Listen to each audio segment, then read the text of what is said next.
welcome back to The Arena presented by Underdog Fantasy. Whoop, whoop. And you can get this audio version also on Spotify, Apple Music, wherever you get it. If you want to get your money up with Underdog, you have a brand new offer for new customers. Pay $5, get $50 in bonus funds if you use code GRID. So check that out. But welcome back, guys. It is the first day of NFL season. Let's go, finally. Let's get into it. So Wait a second. Where's Gil? Yeah, where's Gil? What happened to Gil? Gil? Gil? Oh, Gil got a little jealous of Skip's intro. Stop playing with him, Gil. Stop playing with him, Gil. Oh, that's what's happening. Oh no. Wow, what is this? Howdy, ma'am. I don't know if it's Green Bay or Dallas. What's up, baby? What I got in trouble for? Whoa. All right, Gil, let's So go. now you're a Micah fan. Yeah, Michael Green Bay fan. Yeah, way to go. And by the way, Gil and I played golf yesterday. It was the first time I think Gil's ever touched a golf club. Did you good? Did you good? He shot 80 on the first 2 holes. Who knew? Gil, did you study a little more for today? Are you prepared? Are you ready? See? Let's see. I just need to see. Let's do it. The A's are here. We've got Gilbert Arenas. We have Akeem Talib. We have today joining us. We have Cody Kessler. Let's go. Let's go, Cody. Let's go, baby. And of course, Skip Bayless. Yeah. Skip, you were pretty firm that you believe the Cowboys are going to be better without Micah Parsons. I am. So let's give it to you first. Who's going to win? What's the score tonight? Okay, for the record, 1 year ago, right now, I picked the Philadelphia Eagles to win the Super Bowl, and I'm pretty sure I was the only one in the national media saying the Eagles were going to go win the Super Bowl. Having said that, I now believe my Dallas Cowboys tonight at Philadelphia will win 24-21 on a late field goal by this man, number 17. I'm wearing my kicker's jersey today because Brandon Aubrey is the most talented kicker in the history of football. Never seen anything like him. 24-21 tonight.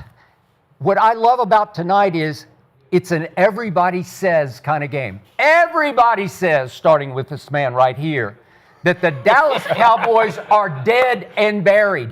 Everybody says that crazy old coot Jerry Jones lost his mind and gave away Micah Parsons, and the Cowboys are trash without Micah Parsons. Trust me on this. The veterans in that locker room are sick and tired of hearing they're garbage without Micah Parsons. Trust me on this. There are vets in that locker room who thought that Micah Parsons cared at least as much about podcasting and tweeting as he cared about maximizing his ability to be a great football player and winning football games. Trust me on this. They know that Micah played in both games last year against the Philadelphia Eagles, and they got shellacked twice, 34-6 and 41-7, with Micah on the field the whole way. They gave up 187 yards rushing the first game, 179 yards rushing the second game, and that stops tonight. This defense will be better without Micah because it will be more focused without Micah. It will be more inspired. This defense especially will play angry tonight against an Eagles team that will not be able to take the Cowboys quite as seriously because everybody says they're trash. It's banner-raising night in Philadelphia, and even though the Eagles keep saying, we don't even know it's banner night, yes, they do. In the back of their minds, it's creeping in. They can't help but be a little distracted by what happened last year and celebrating in their psyches what happened a year ago. And I'm here to tell you, this is not the Super Bowl defense that you saw annihilate Kansas City and Patrick Mahomes, because look at the losses.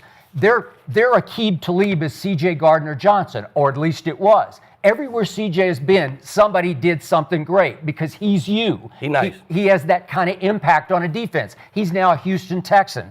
They lost Josh Sweat. They lost Darius Slay. They lost Milt Williams. They lost Nakobe Dean to injury. He's not back yet. They lost Oren Burks and Avonte Maddox and Isaiah Rodgers. On the offensive line, they lost Mekhi Becton, Kellen Moore. Their play caller is obviously the head coach of the Saints now. I'm looking at a Dak Prescott here who very quietly has played 6 games at Philadelphia. He's thrown 10 touchdown passes to 0 interceptions. He has lost 0 fumbles in 6 games in Philadelphia, and he is Mr. Sack Fumble. He's like a slot machine. You just touch him and he just fumbles, right? He just spits it out, okay? And no fumbles lost. And he now has George Pickens, who's going to, I said it the day Jerry stole him in a trade, he's going to change life for Dak Prescott. He's the best deep receiver in pro football. He's going to make CeeDee even more uncoverable. And that defense tonight will say, watch this trash. I say trash 24, defending champs 21, and I dare you to tell me I'm wrong. Yeah, I'm going to disagree with you on that, Skip. I think the Eagles get the job done tonight for some of the reasons that you brought up. I think that Matt Eberflus and this defense will not have an answer for Jalen Hurts, Saquon Barkley, in this rushing attack. Last year, in those games that you mentioned, Saquon averaged over 5 yards per carry combined during those matchups. That's not winning football. And the Cowboys weren't just bad against Saquon and the Eagles. They were bad against everybody else. They were 29th in rushing defense. Now, I will admit, they did go out this offseason and try to take care of some of those issues. They went and got Solomon Thomas. And then they trade for Kenny Clark, but at the cost of Micah Parsons. And then they extend Osa Odigizua. I like all those moves. I just don't think it's going to be enough to stop the Eagles. Saquon in this rushing attack last year was second in the NFL, only behind the Baltimore Ravens. On top of that, and you can argue, yes, that they lost Mekhi Becton, so it won't be the same look offensive line. I still think it's the best offensive line in all of football. I'll give you those that. 4 guys. They have continuity, they have confidence, they have trust. When you have guys like that, the offensive line, your run game is unstoppable. It is that good. And then on top of that, like you mentioned, Kellen Moore is gone. That's the reality of it. But I love what Nick Sirianni did. He hired within his organization for their offensive coordinator. They went and got Kevin Patullo, who they elevated. He's been there for 5 years. He's someone that's been there for 5 years. He understands what this offense is supposed to look like, how this run game is supposed to work, how to game plan, how to do all of those things. So I just don't think the Cowboys can stop the run game. If you can control the ground game, you control the pace of the game. And then to your other point about what the Cowboys are doing right now, I don't think that Dak Prescott is going to be able to show up and defeat this Eagles defense. Yes, they lost some guys, but last year they were number 1 in total defense. They were number 2 in scoring defense. They were number 1 in pass defense, which is the most important part. Because this offseason, Jerry Jones went out and he invested in Dak Prescott. And he went and drafted Tyler Booker in the first round. And he went and extended Ferguson. And he added CeeDee Lamb, or added George Pickens to join CeeDee Lamb to help Dak Prescott. But you're still playing, in my opinion, the best defensive coordinator in all of football, Vic Fangio. And he is that secret weapon tonight. No matter if Dak is even at his best and he plays great football and this Cowboys offense plays great, I just still don't think it'll be enough. I think it's going to be out of control too. I think the game will get a little ugly. I think Dallas will maybe score a late touchdown to make it look a little closer, but I got the Eagles winning 31-17. 31-17. 31-17, Gil. Me? I don't matter. You on me. I You want to say, hey, Tim, hey, Rob, hey, can I get a damn intro next week, man? No, that I do. It'll be tomorrow, next week. My intro coming soon, baby. Hey, But Akeem, if you don't come out in a costume, we don't want it. I'm coming full speed. Okay. Hey, I get an intro. I'm coming full speed. Okay. I like the Eagles tonight, man. It's too many question marks in the trenches. I think football is won in the trenches. Cowboys, can they run the ball? Is that young old line going to get it done? Or is Kenny Clark and the guys, we don't even know who the guys are they going to be able to stop the run? Big question marks in the trenches. Eagles, we know they lost one guy on the O-line, no question marks in the trenches. They got Saquon and they got the best O-line in the league. On defense, Jalen Carter, Jordan Davis, Nolan, they got their guys up front, no question marks on defense. So football is won in the trenches. There's no question marks for the Eagles, a whole lot of question marks for the Cowboys, and I just think it's going to be too lopsided. I like the Eagles 28-17. It'll be solid. Fourth quarter, they'll run away with it. And other point is Diggs may play tonight, but he missed the entire offseason. I'm a corner. When you don't get to play football, competitive football, it's like you've never done it before. It's like Gil on the damn golf course yesterday. It's Nice. ugly. Nice. Hey, it can get ugly out there, Skip. You know what I'm saying? So he gonna have to work his way back. I love Diggs, one of my favorite corners in the league, but he hasn't been competitive since the whole entire offseason. April, May, June, July, he's been nursing that knee injury. So you need 2 healthy corners to beat the Eagles because you got to play man. You got to get that extra guy in the box to stop the run. I don't know how comfortable they're going to feel just throwing Diggs out there and man, still, kind of gimpy on that knee. So I'm going to ride with the Eagles, man. I'm going to be rooting for the Cowboys. You know what I'm saying? My hotel room going to look like this. I'm going to decorate my shit up. I'm going to be For those who rooting for don't the know, Cowboys. you grew up in Dallas. I grew up in Dallas. You live in Dallas. I was a Cowboys fan before I got drafted. I remember playing for the Bucks, right? First couple games of the season, celebrating, getting on my phone, checking to see if Dallas won. Oh, shit. I can't do that no more. I had to grow out of that shit. But I'm a big Cowboys fan myself. So I'll be rooting for them, man, but I don't think they get it done today. But you're trashing them now. I don't think they get it done today. I think they're going to be solid as fuck next year. But this year, they're going to kind of struggle. The timing of the trade. Yeah, Gil, read those notes. Yep. It starts off. He's got a lot to say. Boot to ass. It's what they're going to get. This is banner night, 20 years, Celebration. 15-5. So the home team is 75% of a winning percentage when a team comes in. But 5 times they lost. That was 5. Yeah. Now, unfortunately, Cowboys got a rookie coach who's not experienced. You're going into a hostile environment. Very. Against a 3-headed monster, starting off with the coach, who's won 4 opening nights, which is going to be 5. You make him one of the 3-headed monsters. He's a Really? Nick Sirianni. 4-0. His record is Sirianni, nice. In his first 4 years, there's only 2 people who have a better record than him. The trophy, Vince Lombardi, Yep. and the video game, Madden. I like that. Those are the only 2 people in NFL history that has a better percentage in the first 4 years. That's a good stat. Equivalent to Steve Kerr when he came out for basketball, Yep. and your guy, Phil Jackson. Yeah, my He is guy. the Phil Jackson right now of football. It did help to have that guy named Jordan, but that's okay. I mean he has Hurts, which is the number 2. Yeah. He under Jordan. 27-4 in that building. Yep. Enough Okay. said. Since 2022, 27-4 in the building. Then you have the fucking 2026 Madden glitch. Barkley.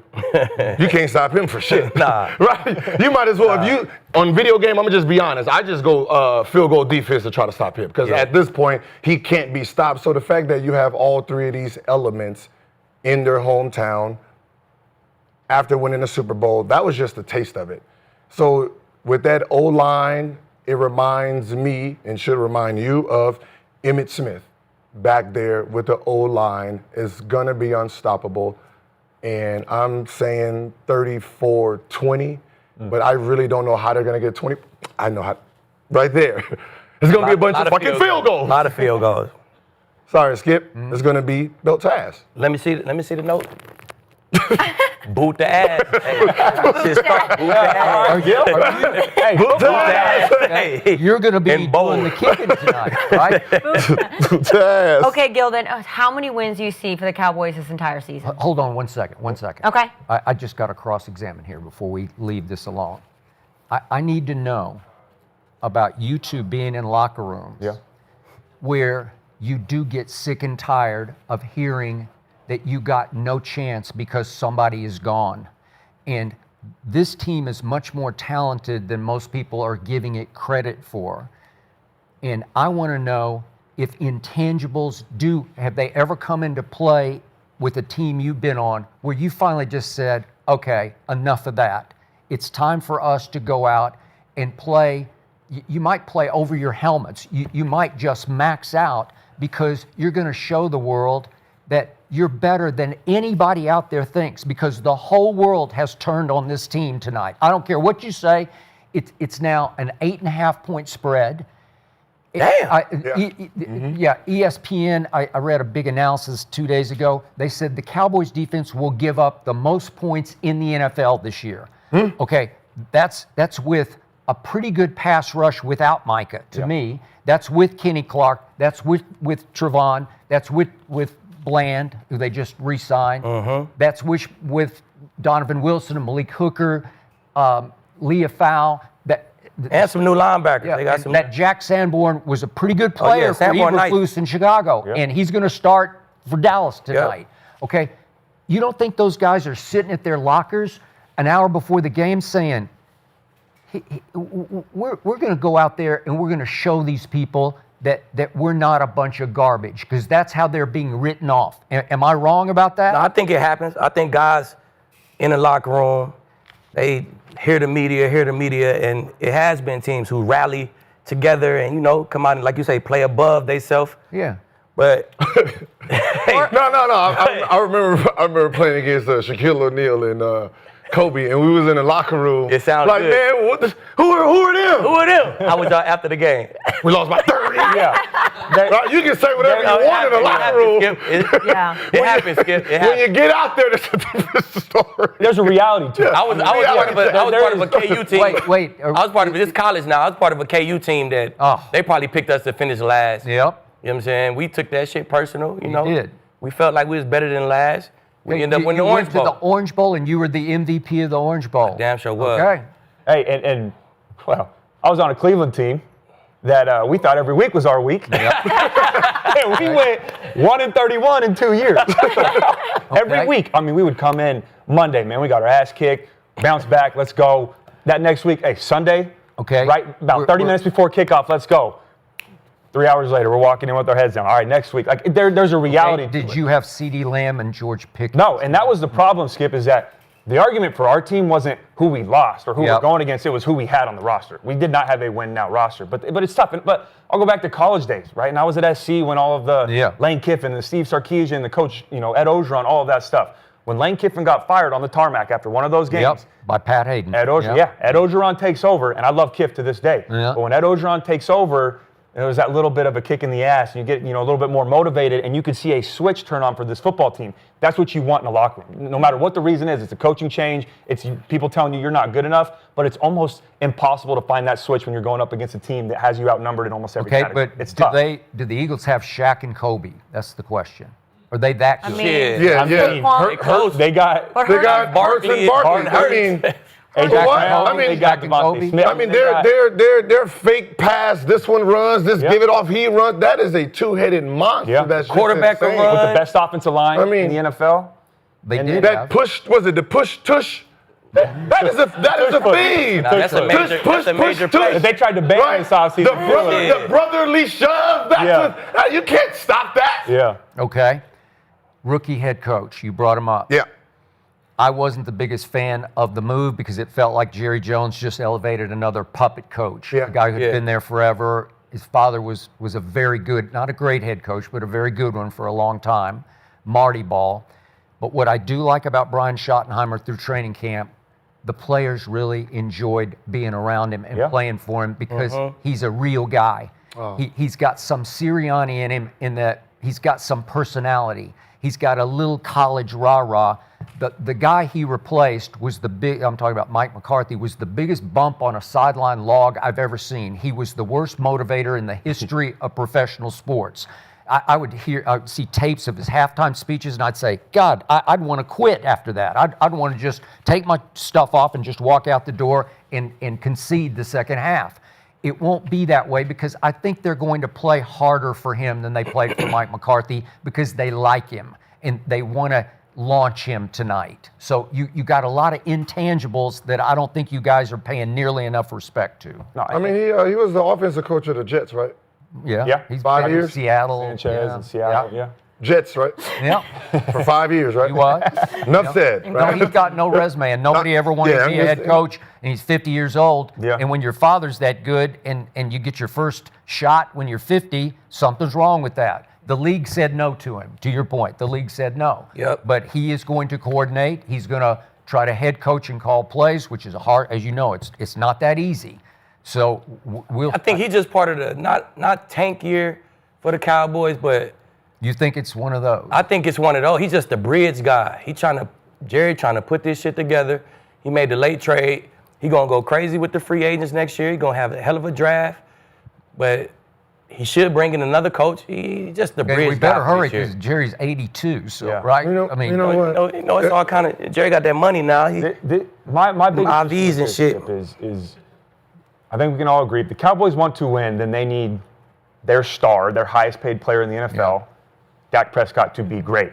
But the issue for me is I have some concerns on that offense. I'm okay. They get rid of Zeke. I'm okay with that. Rico Dowdle, though, he's gone, and he was your 1,000-yard rusher from last year. I don't know what that dynamic's going to look like with Javonte Williams and former Eagles running back Miles Sanders. There's questions in the run game, and you need to run the football to be great. The other thing I worry about, and it's been looked at as a positive this entire offseason, but the dynamic with CeeDee Lamb and George Pickens. I think that can go one of two ways, and I worry a little bit because either it's going to be a fairy tale ending, and CeeDee Lamb is going to elevate himself and be even better this year because they're going to put more pressure on George Pickens, and they can't double-team Lamb, and he's going to get more opportunities, and they're both going to get both their touches, and they live happy ever after.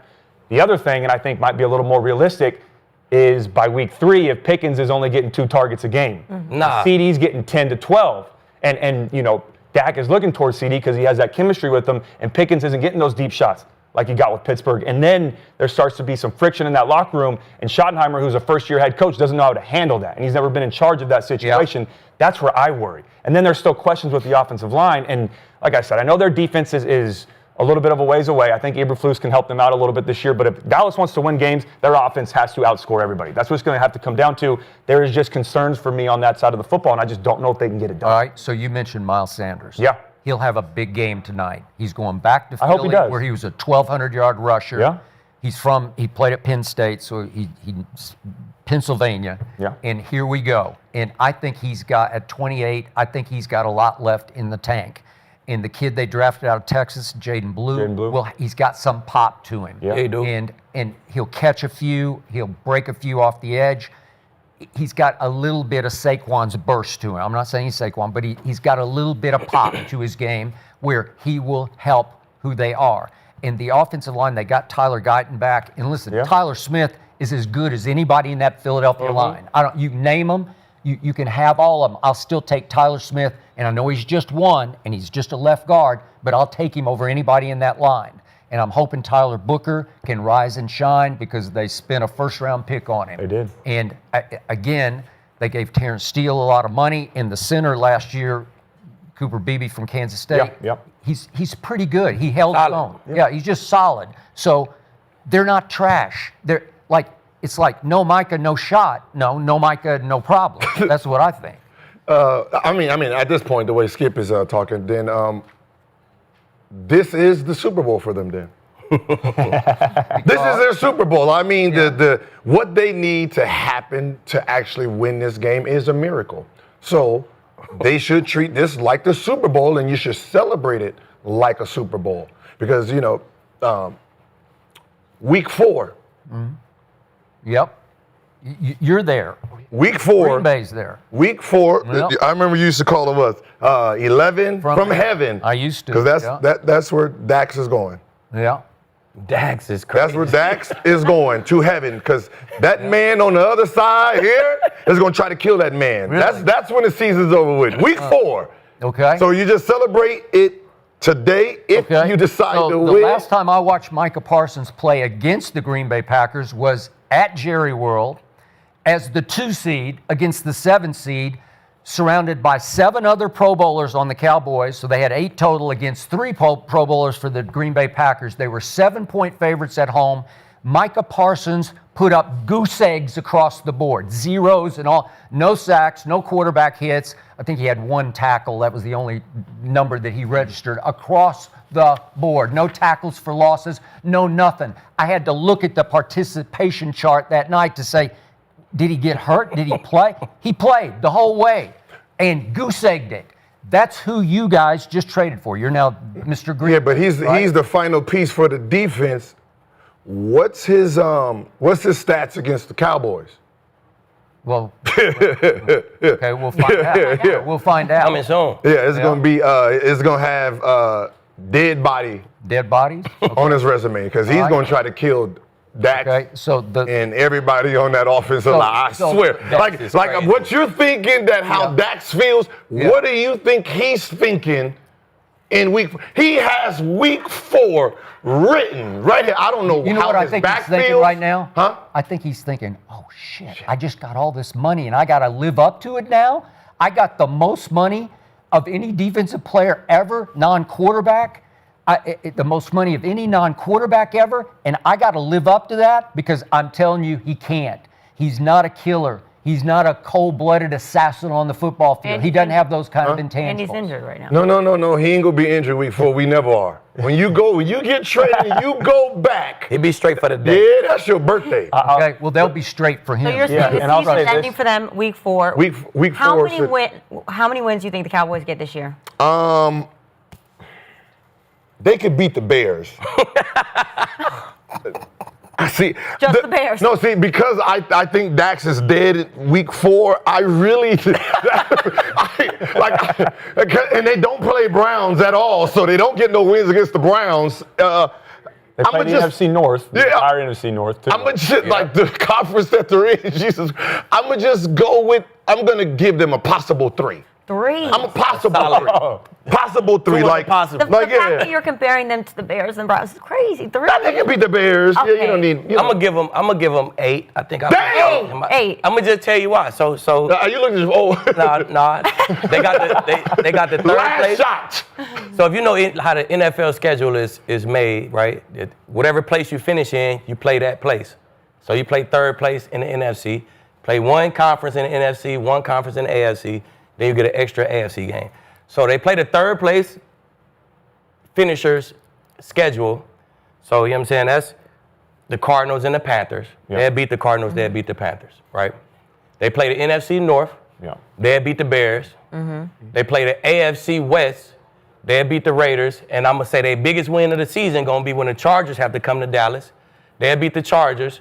And then in the division, you play everybody twice. One home, one away. They're split with the Commanders. I feel like a second-year slump going to come for Daniels. You're going up over 8 now. No, I'm not. You got to count them up, Skip. Count them up. They're split with the Commanders. They're split with the Giants. That's going to give you That's 8. 2 wins. That's gonna Bears give you 3. 8. I don't think it's going to be trash Chargers, Raiders. for the Cowboys. I think it's going to be around 500, just a bridge season. Where we just got to look okay. The offense going to play great. I think the combo CD and Pickens going to be fucking amazing. Just I think the offense going to be great. Yeah. See, But I just don't. It's going to be an 8-9 season and no playoffs. So see, whatever. I give 'em 8. Whatever you're seeing has to go before week 11, because from week 11 to week 17, those is monsters. yeah, You playing monsters. Most of 'em was. And, Most of 'em and, was and the before week 11. Chargers, that's after they done got their ass whooped by 4 teams. They done lost 4. They done lost 4 in a row. We're gonna give them that. They done Chargers lost known 4 in a for row. smoking Then games. they got Chargers. That's don't got like their left tackle. You know what I mean? You might be just like fuck it. You gotta, because that's the way this season is. Yeah. If they start off 0-2, 0-3, they have a reason to give up. We lost Parsons just. But it's light. They schedule really light at the beginning. at the beginning. Yeah, that's what So I'm if you saying. start losing those games, it's easy to just say, all right, we good. Now they'll win those games.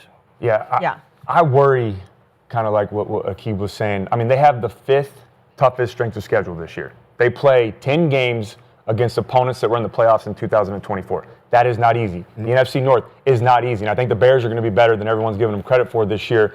But for the reasons I mentioned earlier, I think it's going to be tough for them to stop the run, to get pressure on the quarterback, even with Matt Eberflus. I don't think they can get that done. I know that you guys like the marriage between CeeDee Lamb and George Pickens. I just don't know what that's going to look like yet. I worry about a first-year head coach and Brian Schottenheimer. But the biggest thing for me, and if they truly want to be contenders, what it's going to come down to is if Dak Prescott can stay healthy.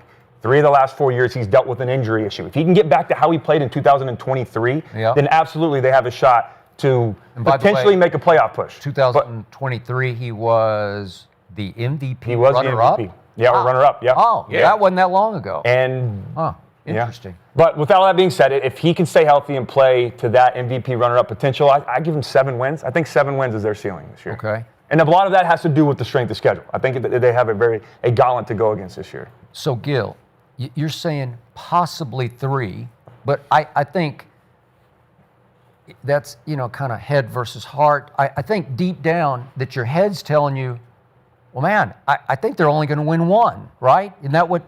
That's your deepest instinct. I can just hear it in your voice that it's one. Am I right? Yeah, I'm not gonna lie. I do have them beating the Bears. I do. I can beat the Bears. Okay. He didn't name another team that they was gonna beat, just the Bears. Okay, so we're talking 1-16 is really your bottom line. You're being nice to them. Okay, maybe they could, a couple of more miracles, they could pull off a couple of games, get 3, right? But basically, you're looking at 1-16. I'm looking at week 4. That's all I'm thinking about. If they don't have 2 wins by week 4, like, can they win any more games if Dax is down? No. Okay. No. All right. See, I don't trust the backup quarterback at all. At all. I don't like him. Now, okay, with that so being that's said, a better chance. You have a better chance of Dax going down in week 4 after Parsons get done with him than them winning tonight. Okay, so you're predicting. I'm predicting that he'll be down and out. I'm predicting clothesline. I'm predicting 80s fucking football. What Parsons got, like I'm predicting that. That's the feel. See, I talked to him in the DM. The feel of week 4. Okay. Woo-hoo! Cracking. Yeah, it's cracking. Yeah. All right. He's ready for week 4. Okay. You talked to him in the DMs? Yeah. You know, he's an Adidas guy. Okay. Like, we said we don't do What we you don't guys do talk about? 360 deals. He about to do a 360 on Dax for sure. Well, good. He's making a lot of money. So if they Yeah, can't he better win, live up to that money. if they can't win without Dax, then 1-16. Okay. You can laugh if you want, but I'm about to explain to you why the Dallas Cowboys are going to go 12-5. 12-5. Wow. And I rarely say this about an NFL schedule, but the first 8-ish, 9-ish games of this schedule are easy, except for tonight. Tonight is the night. If you want to go Super Bowl, that's fine. It also could be a launch night where you go steal one miraculously in Philadelphia and you say, you know what? We're pretty good. And then you get to go home and play the Giants. And I think they're going to be way better because they can flat out rush the passer. We have owned the Giants for a long time and we will beat them at Jerry World. That's a pretty easy second game after at Philadelphia. Then at Bears, it's a little dicey. I mean, but again, I think Dallas is just a better football team than Chicago is, and I think Dak will be better than Caleb that day. Yeah. Agreed. Okay, and here we go. There's 3. So 3-0, starting off. I got 3-0. Green Bay is a blood game. It's a revenge game more for Dallas than for Micah Green Bay. We got to get even. They were down 27-0 before halftime of a home playoff game to that team. 27-0. It was the most shameful playoff game I have ever tried to watch any team play in any sport. To be favored by 7 at home with a lot of people thinking, this might be your year here to finally break through after 30 years of not even get back to an NFC championship game. And you're down 27-0 with a healthy Dak and a healthy CeeDee at home and a healthy Micah at home, although I think he didn't even play in that game. That's a blood game. That's a revenge game, and I believe Dallas will get even on that day. So there's 4-0. At Jets, you just took a shot at the Jets about Schottenheimer calling plays for the Jets. You don't think Dallas can win at New York at the Jets? I think they can. I got them winning that. Okay, fine. At Carolina, they're better. I like the little quarterback. I just like and I like his coach, and I like what they're doing. I like what they added. I love what they added at receiver. Dallas is just better than they are, and I think if Dallas is rolling by then, they'll roll over them. Then you get your arch rival at home, Washington. They played the hell out of them twice last year. They can beat Washington at home. They can't beat them there on Christmas Day, but they can beat them at home. So far, what's this record? Okay. Now I That's got like 1, 8 2, wins 3, right 4, there. That's 8-0? 5, He's like, they're 6, going to the 7. Super Bowl. I got 7-0 at that. Whoa, listen. And they wouldn't just be the talk of the NFL. They would be the shock of the NFL. Make sure we clip this. No, Make sure we clip this. Just For sure. you put that jersey on, you thought it was Aikman time. He thought this was the Cowboys of the 90s. Okay. Started off 8-0. And by the way, because of the documentary you watched about the 90s Cowboys that I was all over, I just got a feeling sometimes it's weird how something like that happens and inspires the current team to try to live up a little bit to what those guys were. Because the message of that documentary from Dion at the end in the episode 8 was, this current team, they're chasing us. That's who they're chasing. They're chasing what we were. We set the standard. They're trying to live up to us. Okay? Yeah. When was that recorded, though? I don't think he was talking about this team today. No, he was. That was probably recorded. Today's Cowboys. No, I'm just saying that was probably recorded 3-4 years ago. No. That was now. It was within the last 4 or 5 months. So he was reading off the teleprompter. All right. Got it. So my first loss is at Denver. I don't think they can win that game because they can't beat Denver them. is loaded and it's mile high and it's just a tough place. But they get to come right back on a Monday night against Arizona, and you have them winning that game. They're gonna win that. Okay. So I got them 8-1 going to the bye. And that's a nice timing because you get to come back by going on a Monday night to Las Vegas.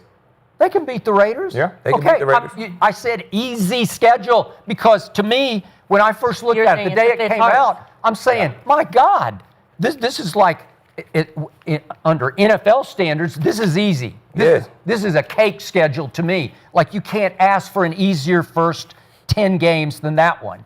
Then you got the Eagles coming back to Jerry World. I got them losing that game because the Eagles will say, they screwed us the first time. You know, we weren't ready for them. We didn't take them seriously. Watch this. And by then, the Eagles defense will have come back to life and they'll figure it out with all their new pieces.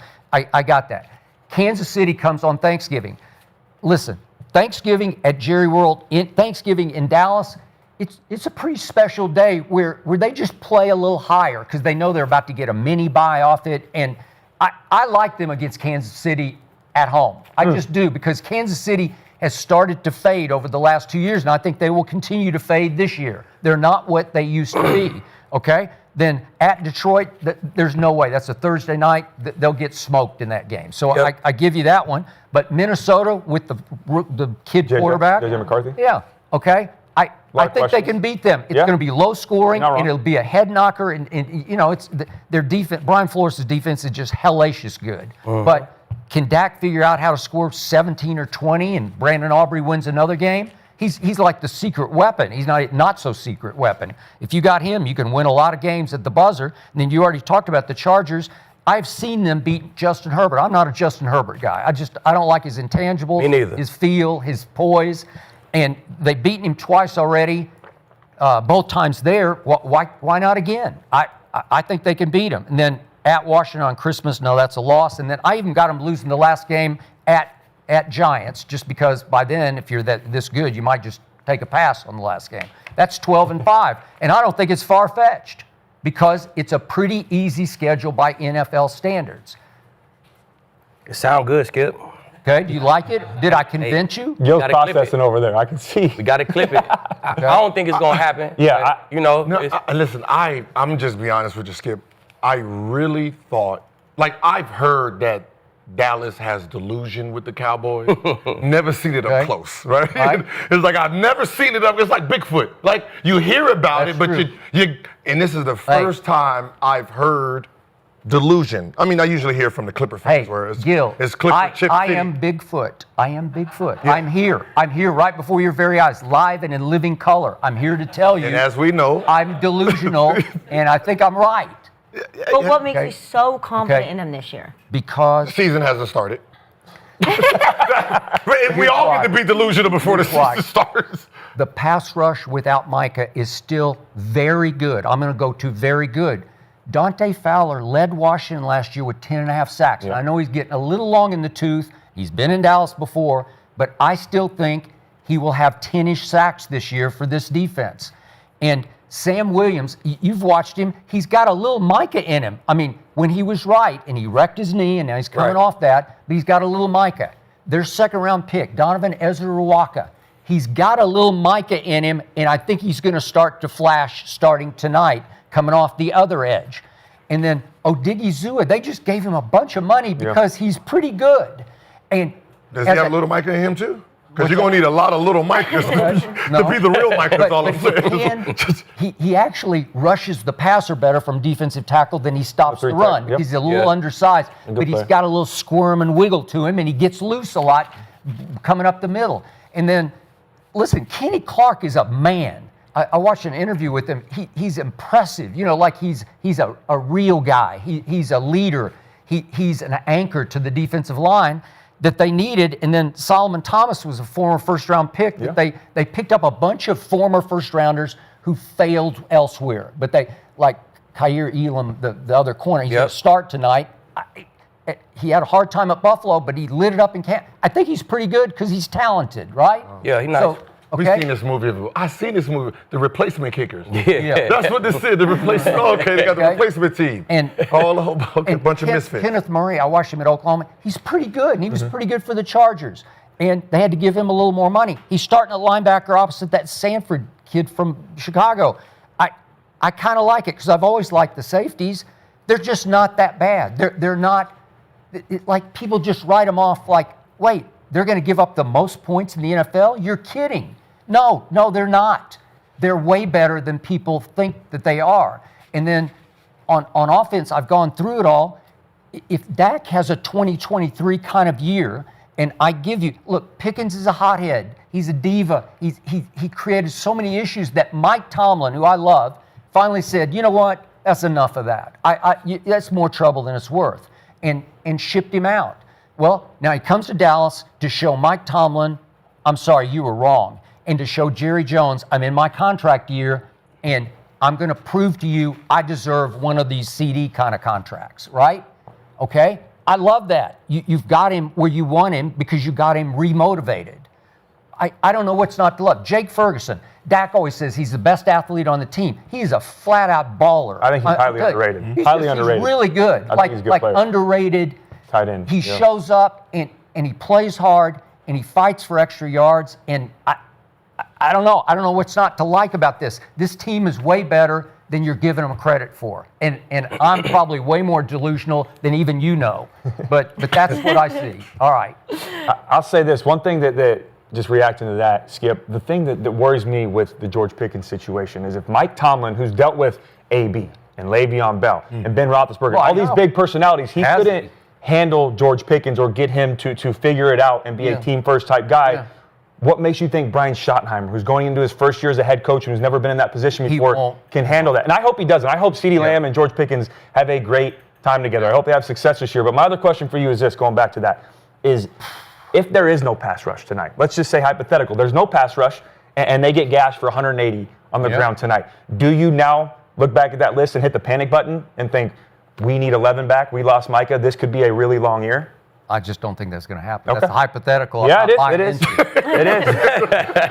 But they were 20. This was a hypothetical. But they were 29th in rushing defense last year. So many question marks. That's the thing about the Cowboys, man. There's so many question marks in the trenches. Yeah. Okay. Hey, you can't win 12 games in the NFL with question mark after question mark in the trenches. You know what I'm saying? Okay. That's where you win and lose at. That's why Philly's been in the playoffs and championships because of their trenches. Okay, is the Philly offensive line way better than the Dallas offensive line? Facts, yes. Because we don't know what the hell Tyler and Tyler going to do. We don't know. It's a question mark. We just don't know. We know what Philly's going to do. Offense and defensive line. We know what they're going to do. But you know what Tyler Smith is going to do. Yeah, Tyler Smith he's solid. But the other two Tylers, we don't know. All pro. Yeah. Like he's the best. He's a good player. He's the best left guard in football. He is. Okay. Well, the audience has them going, only winning 5 to 7 games. So that's what the audience votes. As a Niners fan, I'm surprised at that. We got to move on from the Cowgirls. Bang, bang. Sorry, Skip. She was sitting on that one. Bang, bang. Waiting. Cody, you were drafted in the 3rd round. You played behind Tom Brady, and you actually went to OTAs with the Eagles. So I want to talk Jalen Hurts. Okay. Is Jalen Hurts an average QB with an elite supporting cast, or is he an elite quarterback? Yeah, I've got a big opinion on this. I've talked about this for a while now. I think Jalen Hurts is an elite quarterback for the Philadelphia Eagles, specifically. When you look at the physical attributes of a great quarterback, of the top quarterbacks, the big four in the NFL, what do you look for? You look for arm talent, arm strength, accuracy. Can they go out and throw the ball 50 times a game and go win the game with their arm alone? And then we always talk about, too, if you were a GM, if you were an owner, which quarterback would you pick and start and build a team around, right? If you're talking about that, no, I don't think Jalen Hurts is in that category. I think that's Josh Allen, Joe Burrow, Lamar Jackson, and Patrick Mahomes. But those are hypotheticals. Those are what ifs. Those are great conversation starters. The question I think that should be, and the reality is, who is an elite quarterback for the football team that they are on? And when that becomes the question, then I think Jalen Hurts immediately jumps up into that top tier, maybe one or two, because he is a perfect fit for the Philadelphia Eagles. He's not going to go out and throw for 4,000 yards and 30-plus touchdowns every year. Everyone knows that. I don't think that's going to happen. But he doesn't care. He's not going to be in the front runner for MVP during the regular season. He doesn't care. He just wants to win Super Bowls and win championships, and that's what he does so good at. And he's the perfect fit for that team, and he knows his role. And pertaining to the question, like Kinsey said, I don't think he's an average quarterback. Hell no. But he does have an all-star elite roster around him. But he fits so perfectly in that roster, and he knows his role. He's a great role player at quarterback. He knows that I'm not going to have to go out there and play hero ball to win a game. But I also know I'm going to have to be Superman sometimes and put on that cape and go make a big play and go win the game. But I also know that I can take the cape off and put the glasses on and be Clark Kent and let Saquon Barkley go win and get a slant to Devontae Smith and A.J. Brown, let them take it to the house and throw for 150 yards and 2 rushing touchdowns on a tush push and still win the game. So no, I don't think he's in that top 4 category if we're talking hypotheticals of who are the prototypical individual quarterbacks. But when it comes to who is an elite quarterback for their football team, 100% Jalen Hurts is elite. I agree. I mean, when you're talking about Mr. Win no matter what. All he does. That is the definition of elite. I mean, he's won at every level. Yep.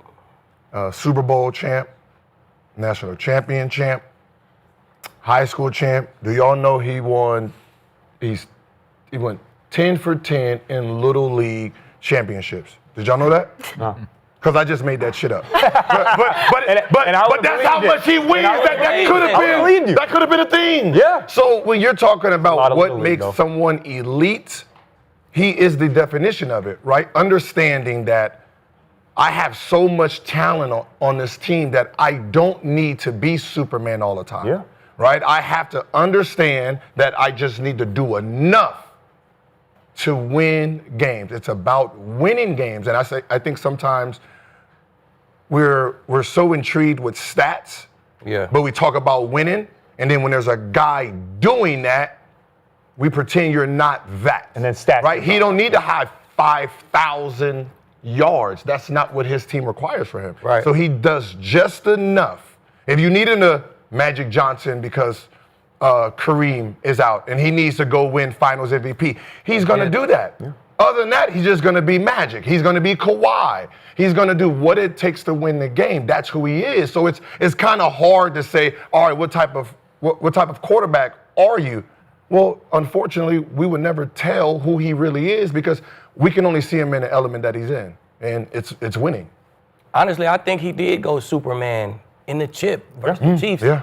Like Saquon didn't really go Superman in the chip. No, they loaded the box. It was a Jalen Hurts show. That's the biggest game of the year, and he went Superman in it. So, like you said, I feel like for quarterbacks, the main stat is winning. If you're not winning, then I don't care about your 5,000 yards or your 50 touchdowns. If you get put out in the first round, then you're not elite to me. So, I for sure think Jalen Hurts is an elite quarterback. But what if Jalen Hurts was on the Browns? Then there'll be a way better team. They might not be Super Bowl like, but there'll be a way better team because when you got a quarterback like Jalen Hurts, the locker room just feel good. It rises the play of everybody else. With Flacco, no. I'm gonna feel like, damn, bro, the defense, hey, we got to fucking pitch a shutout. We got Flacco starting. With Jalen Hurts, I'm gonna feel like, all right, here we go. Yeah. Jalen gonna do this, and it's just it's gonna be a better vibe in the locker room. So if you come in the league, Flacco put up playoff numbers like I've never seen before, but he had Ray Lewis and company. But I'm talking about the 40-year-old Flacco who in Cleveland, right? Flacco got drafted with me. That motherfucker still playing. But that's another story. But I feel like if you come in the league and you done been to the playoffs multiple times, you got a chip in 5 years, like, bro, that's fucking elite to me. There's not a lot of quarterbacks who can say they've done that. So Okay. if you went to the SEC, you went to Alabama out of high school, that's elite to me. They like Tua a little bit better, so they put you on the bench, but before that championship game, you led them boys to that championship game. You did. When Tua got hurt, you came in the SEC championship game, stormed the shit out of Georgia, won Yep. that SEC championship game. That shit is elite to me, you know what I'm saying? Yeah. What he did in high school, they was fucking butt before he started in high school. That's his dad's team was fucking trash. That is true. He got old enough to play, now they start being a playoff team. His dad coached him. Yeah, exactly. Yeah. His dad team was fucking trash. Yeah, they were. And then he got in, he took them to play. Now they a playoff team once he in there. That's elite to me, man. The wins, the team turned to a winning team when you're on the team. Okay. That's elite to me. All right, because Cody Kessler's sitting to my left right now, I'm going to make this example. Yeah. If I showed you Cody Kessler's game tape from 2014 at the University of Southern California with Steve Sarkisian coaching him, he threw 39 touchdown passes to 5 interceptions. He threw for almost 4,000 yards. He led the nation with 70% completion percentage. Right. 70% led the nation. It was spectacular tape. And if I showed you all of Jalen's Alabama tape against this, and you didn't know Jalen and you didn't know Cody, if you just dropped in from Mars and took a look at these tapes, you'd say, this guy is it. This guy's going to be something very special in the National Football League. He should be the #1 overall pick because he's prototype. He's got it. You got the whole, all the measurables. It's all there. And you could run a little bit. So What was SC record that year though? okay, you lost 9-4. 9-4? Yeah. I'm not gonna say Cody Kessler was Okay, better. all right, Shit. that's my point. He's not winning games. But 9-4 is like 9-8 in the league. Okay, I got it. I Fuck no. I got it. I'm taking Okay, Jalen. But to your No point, offense, Cody.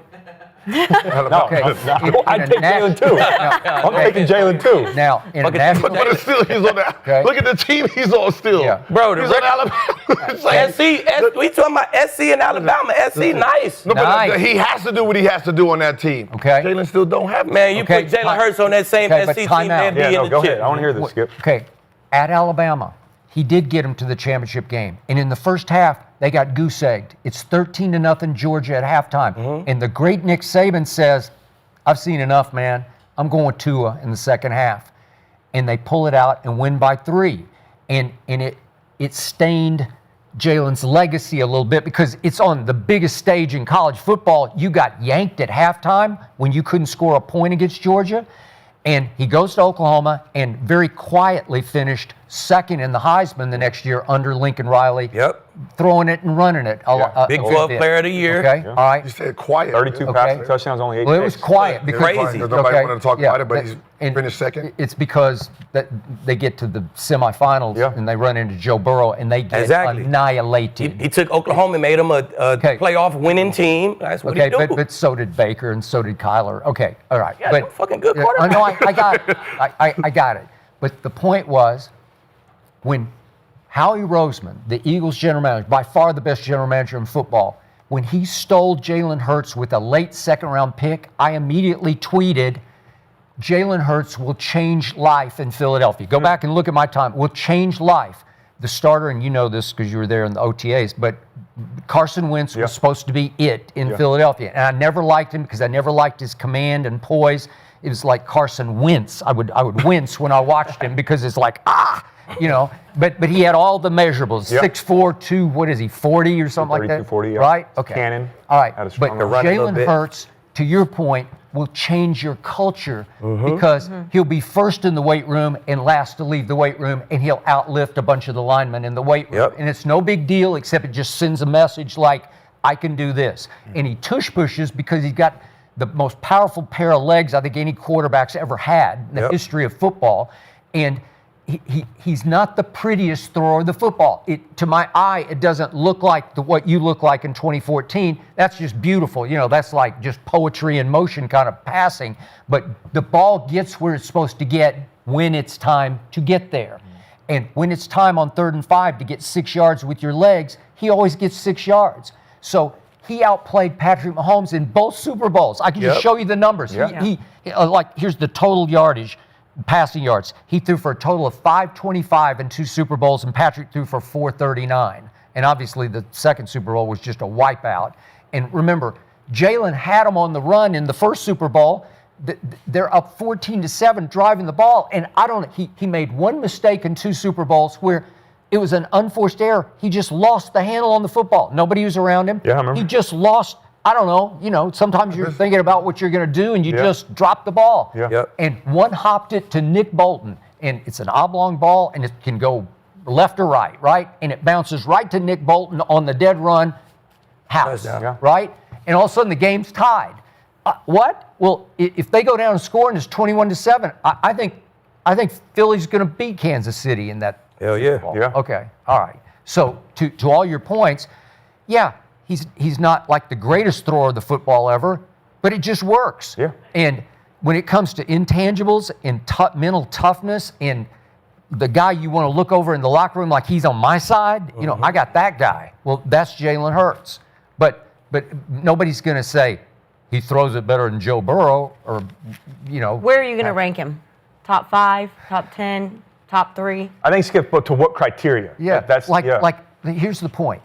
He's an average quarterback, just in a vacuum. He's an average quarterback who has elite impact on this team. Mm-hmm. And maybe he's in the perfect place at the perfect time, but man, it just flat out works. So to me, on value, just pure value, I'll take Jalen Hurts over any of them. Seriously. I won't call him an average quarterback. No, I love what you quarterback. just said about him because that's who Dallas is playing tonight. They are. Okay. But I said he has elite impact, right? Okay. Yeah. Okay. But that's what I'm saying. How you describe that same man Yeah. is who you're going up against tonight That is correct. that you have to steal a win from. Yeah. Okay. And yet I will remind you, I hung in defending Jalen Hurts on television for 2 long years when he really struggled. The first 2 years, it was ugly. Yeah. It got a little queasy for me. Like, I'm like, come on, man. But they're rebuilding on the fly. He needs, like all of them, but especially him. Like Joe Burrow can do it with nothing to me. Just give him chase and the rest of it doesn't matter. He's just that good. He's that gifted at throwing the football. Well, Jalen's not that gifted, but if you start getting him pieces, like, remember, Howie Roseman said, I don't want Micah Parsons. I want Devontae. He had a shot. He could have taken Micah Parsons, but no, he said, I want Devontae Smith. Oh, because you got AJ, you need 2 of them for Jalen, right? Okay. No, because he wanted a winner in the locker room. He wanted a guy who, telling you, man, that winning culture is real. It's you real. bring a bunch of guys who know how to win in the locker room, your team probably going to win games. That's what Jalen Hurts bring. That's what Devontae bring. Yeah. Parsons don't really bring that. Like, they was just okay at Penn State. You lost to Ohio State and Michigan. So your year was trash. I know. So I don't want Parsons. And I'll take Devontae. He know how to win. What was the knock on Micah coming out of college? Why he fall to 12 in the draft is because everybody said he's kind of an overgrown kid. He's very immature and he's hard to coach. Okay, all right. But is he gifted? Yeah, he's like crazy. He ran 4.39 at 250 pounds. Okay, I got it. Yeah. And? All right. And so the thing I hate too about the Jalen Hurts conversation is everyone calls him a system quarterback. Like, he is the system. Like, he's the system. Like, that offense runs through him. You can talk about Saquon Barkley and all that, but he wasn't there for the Super Bowl when they lost to Kansas City a couple of years ago. He wasn't getting this offense going the way that it was the last couple of seasons. Like, he's not a system quarterback. He is the system. You can't just plug and place any other quarterback in the NFL. There's a couple that can go on there and make plays, like you mentioned, Joe Burrow, Patrick Mahomes, yes, but they would have to change the offense up a little bit. They have mastered Jalen Hurts at the quarterback position. And that's why I hate the hypothetical of if you're drafting a team or you're the owner, because I'm never going to own a football team. Everyone having those conversations, you're never owning a football team. You aren't. You got boot to ass money, so maybe you do one day. But you know what I'm saying? Like, those are all hypotheticals. If you live in reality, Jalen Hurts has been a full-time starter for 4 years. He's gone to the Super Bowl 2 of those 4 years, and he should have 2, but he has 1. That is elite to me in my opinion. And they've been in the playoffs every year. He's been a starter. He is even elite. them queasy years where you was like, oh shit, come on. They went to the fucking playoffs. So the second year. Yeah, the second year. Yeah, 2020 he ain't start. I mean, he started the last 4 games of the season. Took over. 2021 he was the full starter. Yes. Playoffs. 2022 playoffs. 2023 playoffs. 2024 playoffs. Every year. 2 Super Bowls. Every year. The dumbest thing I hear is system things. Yeah. He's a system player. You have a great player or you have a great talent, you're building around that. Yeah. Thank you. Everyone treats it as a negative. Yeah, it's like that. That's what I'm like. Yeah. We see what Jordan was before the triangle. because you're looking at his talent. Yep. Okay, this is what we need for him to be better at what he is. Champion, right? Curry, we see what you are. Okay, plug and play this person. Yep. Champion, right? LeBron, champion. Kobe. The system is always built for the talent. Exactly. So the system is a talent once you start winning. When you talk about the 90s Cowboys, right? You got Troy, right? You got Michael Irvin. Yeah. What was missing? The running back. Yeah. Right? That's true. Now it becomes a system. Now Troy is more dangerous because now you have to worry about Emmett. You worrying about Emmett, Michael Irvin. So this system is a smart general manager, smart team. You create the system for your talent. And as of right now, Dax is just there because there's no system to pull out greatness from him. Yeah, and people act like having great talent, like the question was, is a bad thing. Like, look at Matthew Stafford in Detroit. I know he had Megatron, but outside of that, he was a elite quarterback, and he could not win. They just could not get the job done. Lamar Jackson has a good team with the Ravens. 100%. And I think won a Lamar Super Jackson's Bowl. close. I think he's going to win. But then you take Stafford, who's an elite player, and then you put him with other elite players, and he wins a Super Bowl. And you get Sean McVay and all of that. He wasn't going to win a Super Bowl in Detroit, right? So people act like it's they were a playoff team, but they were, but they weren't going to get over that hump. He'd been there for so many years. But that don't have couldn't nothing to get do over with the it. team. And then though. all of a sudden, He had the best damn receiver in football. 100%. 100%. Like, if you can't, the quarterback got to get you over that hump, man. It's not. Yeah. You can't blame the talent around. I don't have enough talent to win a chip. That's bullshit. Some quarterbacks just can't win a chip. They can't get over that hump. They assholes. No, I hear fight you. in them big games. That is true. And they don't play good. But my point was being, he goes to L.A., same Matthew Stafford goes to L.A., and then you get Sean McVay, and then you get better Cooper Kupp, system. and then you get a good defense, and you got Aaron Donald, and you got all these pieces that he didn't have in Detroit, and he went to Super Bowl. And then it's like, okay, so was it because He got of the better roster? as a quarterback. Which It could was be him. 100% true. I'm not He saying got it was more just mature. He got the better roster, as a quarterback.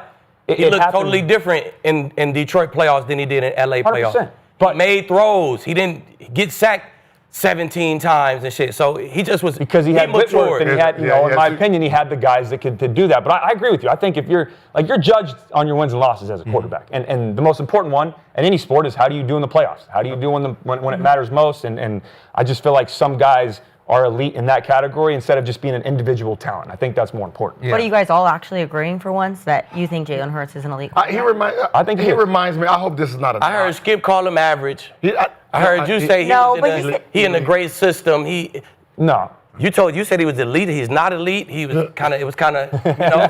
It was kind of both. He's elite for the team that He's he's elite on. for the team He that said he's on. he's Yeah, that's saying average, he's but not he's elite. Time out. I'm saying elite. anywhere you put Jalen Hurts, they gonna fucking win. Okay, so did you tweet on the day he was drafted he's going to change life in Philadelphia? Because I did. Yeah. I did. You But can go look you it also up. just sat here and said that he is an average quarterback. Okay, he is an average. His But that was skills in are average. one Yeah, I'm talking field. Oh, it's just skills. mechanical. Okay. In a Like, vacuum, it's average Yeah. compared to Burrow See, and Mahomes. that's why I put winning as a skill. That's a Okay. skill. You Agree. got to That's know a skill. how to No, win no, these no, games. that's a skill. That's a skill. You got to know how to win these games. So if you got, that's the most important skill for a quarterback. If you could throw the ball 85 yards, fine. If you could run a fucking 4-2, fine. If you can't fucking win in big games, then you don't have the skill that I want. So I don't want you. Agreed. See Micah Parsons.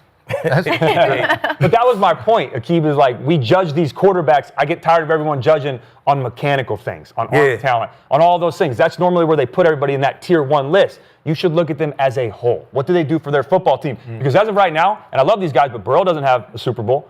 Josh Allen doesn't have a Super mean, Bowl. he got Lamar there. Jackson He doesn't- got there though. Yeah, They got there, but they haven't won one yet. Jalen Hurts has won a Super Bowl. So regardless of what the criteria is for elite, at the end of the day, you can put all that aside. My opinion comes down to, are you elite for the team that you're on, and do you help your team win games? And Jalen Hurts does just that, and then some. He is that guy. First of all, he reminds me of he reminds me of like that Tebow.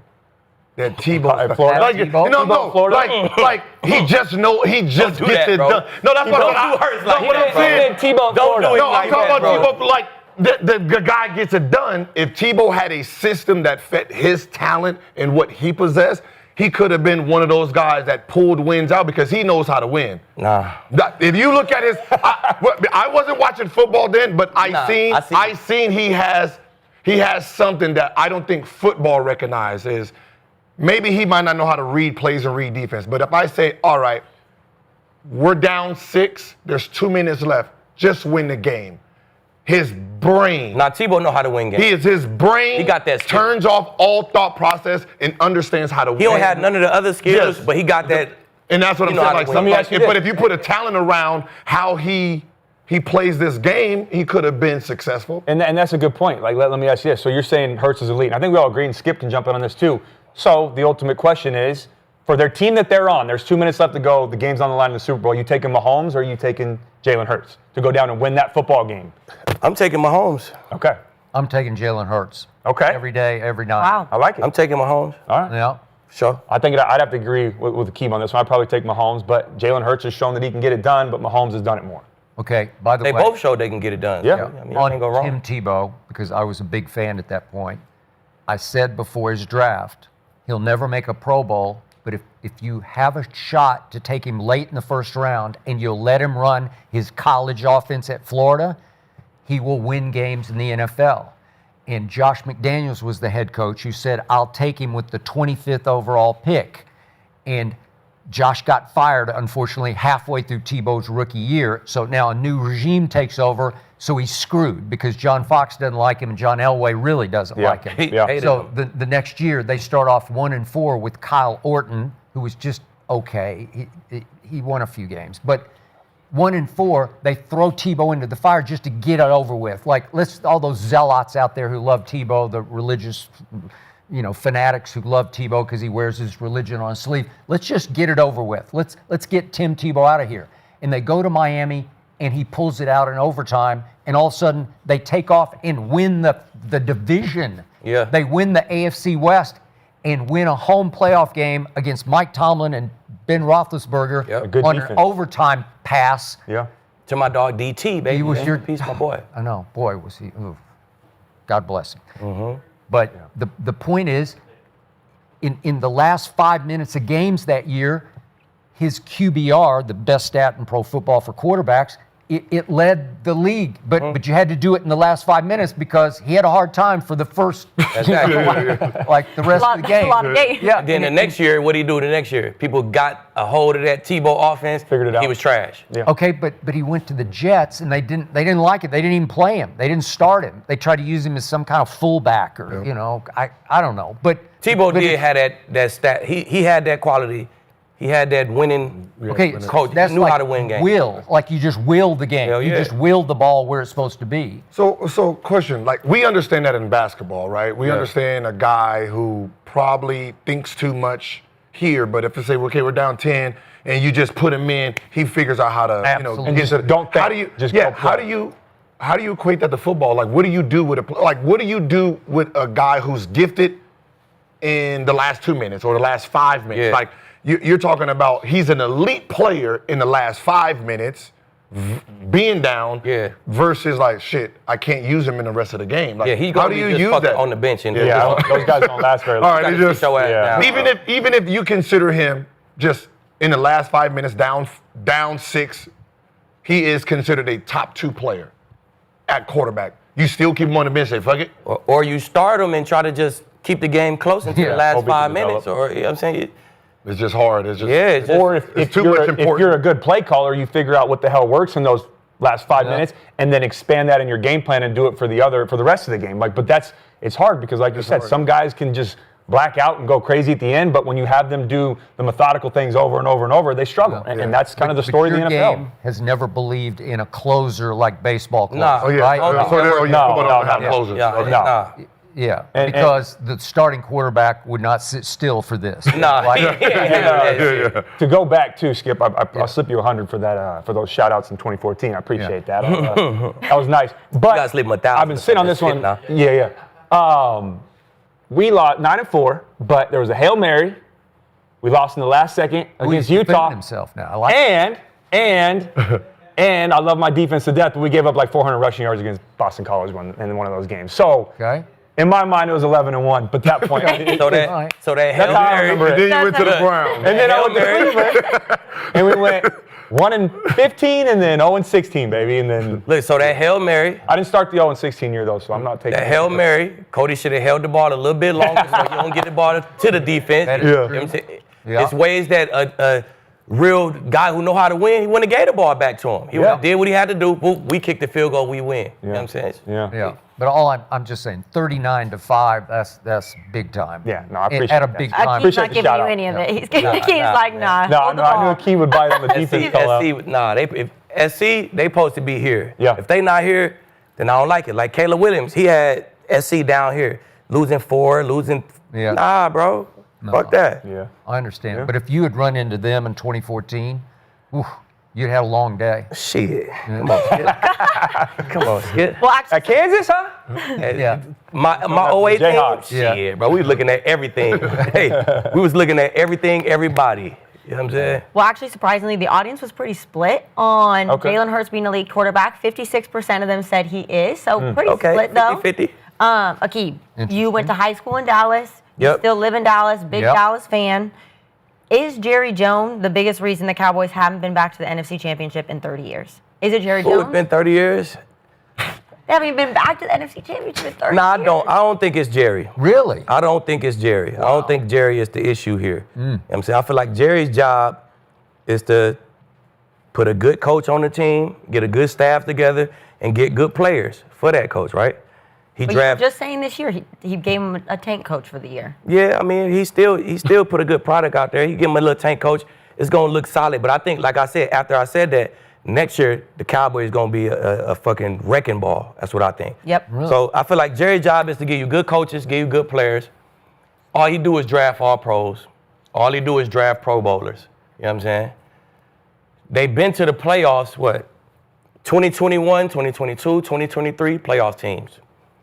16 playoff team, 14 playoff team, 09, 07, 06, 03. Even 03 they had Quincy Carter playoff team. Yeah. Like, I mean, he getting you to the show. You know what I'm saying? Okay, The team real is quick, good enough. Real quick, 13 playoffs in 29 years. Does that work? I mean, 13 that's and 29? they to the show. He putting together good teams to get you to the show.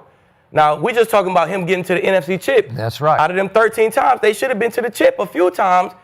It's not on Jerry if they didn't get to the chip. It's on the QBs.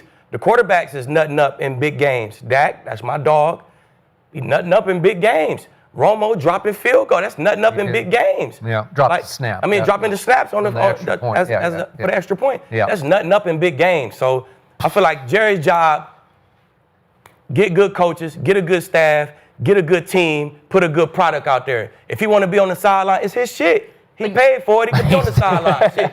But You know yet what he paid Dak the highest paid QB in the league. He made that decision. Yeah, he did. I feel like Dak gonna be straight. I feel like they gonna get Schottenheimer out of there, right?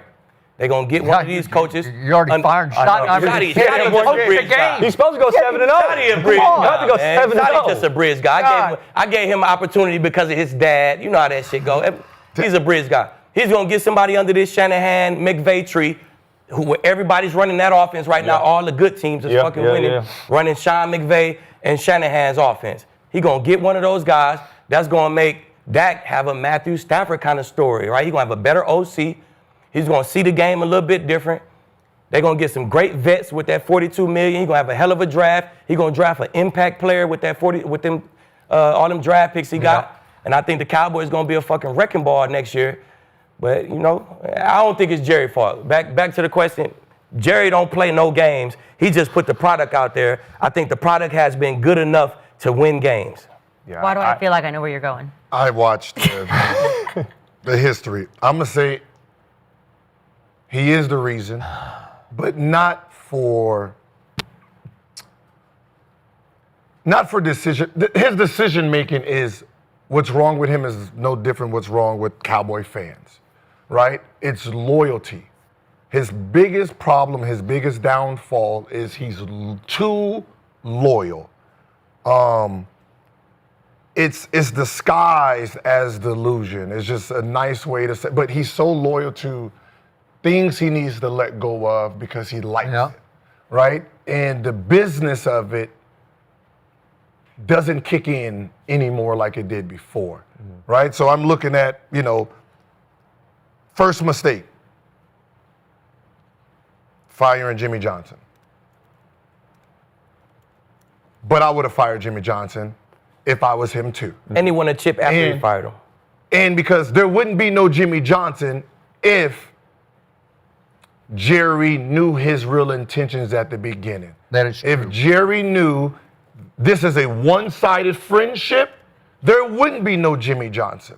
We wouldn't be talking about that in the first place. So I can't discredit him for that, right? Because if I find out I'm loyal to you and you trying to sneak behind my back, I would have fired your ass too. And that's the problem with Jerry, that when he doesn't receive the same kind of love that you're giving to him, it's fuck everything. Yeah. I need to get rid of it, and that's the way he goes. His second mistake is loyalty too. He was so loyal to Tony Romo and Jason that had a strong hold on a team that in 2017, when you had a chance that you liked Patrick Mahomes, you could have drafted down. I mean, you could have traded down to get him, what you wanted to do. That Tony Romo, that smile was like. Yeah, that's true.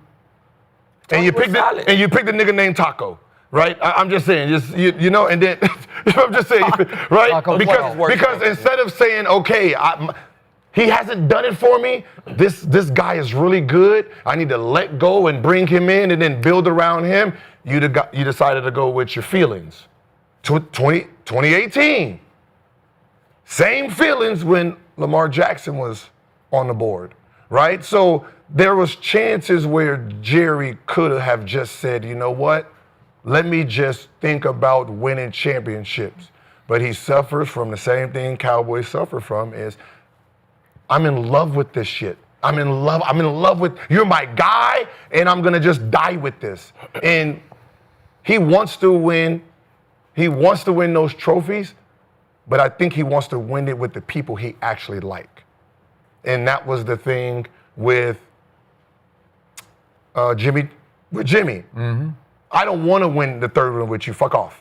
I want to win it with somebody else. And that becomes the thing, the ego in his pride. But he won it with somebody else. Yes, and I want to win it with someone else. And that becomes the thing because he was already off this guy. So it just seems like, you know, his loyalty overshadows decision making.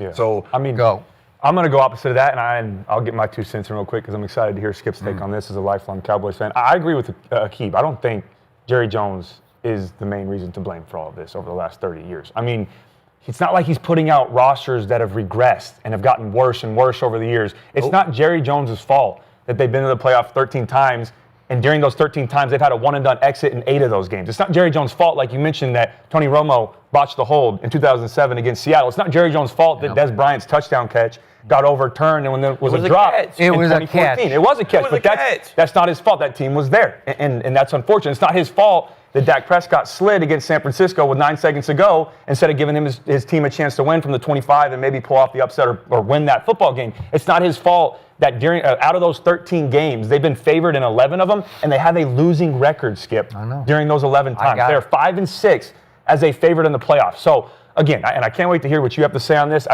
I don't think it's Jerry Jones' fault. He's made some questionable decisions, like Gillis said, and maybe his pride has gotten in the way. But overall, you cannot blame him solely as the purpose or the main reason that the Cowboys haven't got back to the Super Bowl. I can't tell you how much I disagree with all y'all.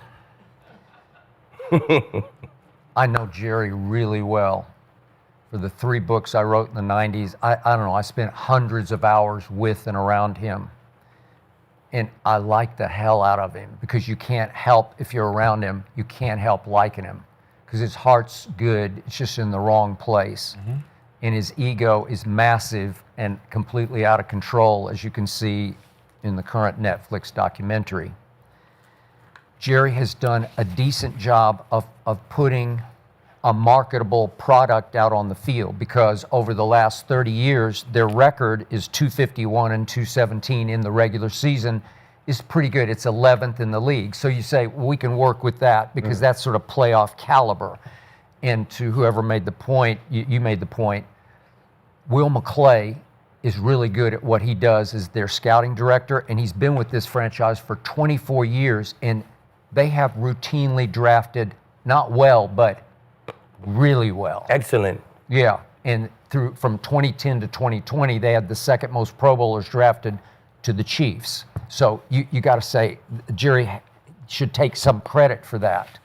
The problem is, over the last 30 years, they've played 18 playoff games in 30 years. They're 5-13 in those 18 games. That is the worst winning percentage in the NFL over the last 30 years in the postseason. 5-13.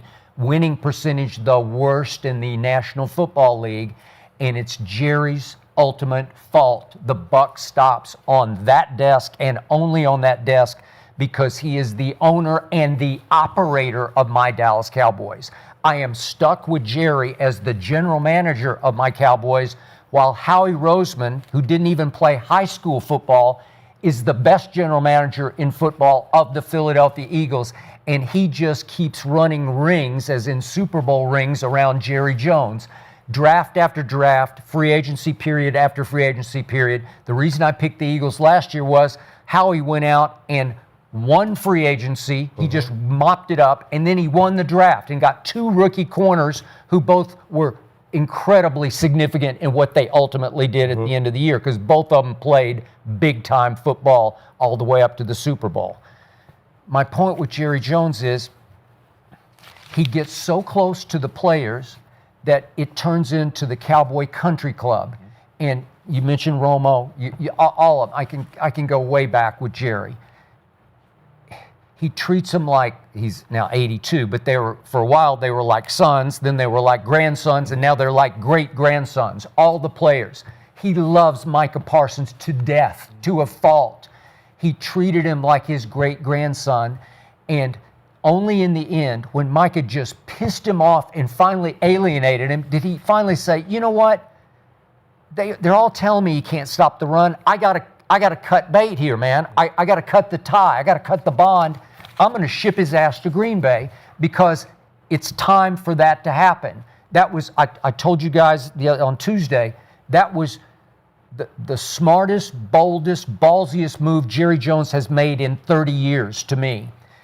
And with the coaches, see Brian Schottenheimer, he just keeps on hiring puppet coaches because he knows they'll listen to whatever Jerry wants to do, whatever game plan tweak he wants to make on Friday.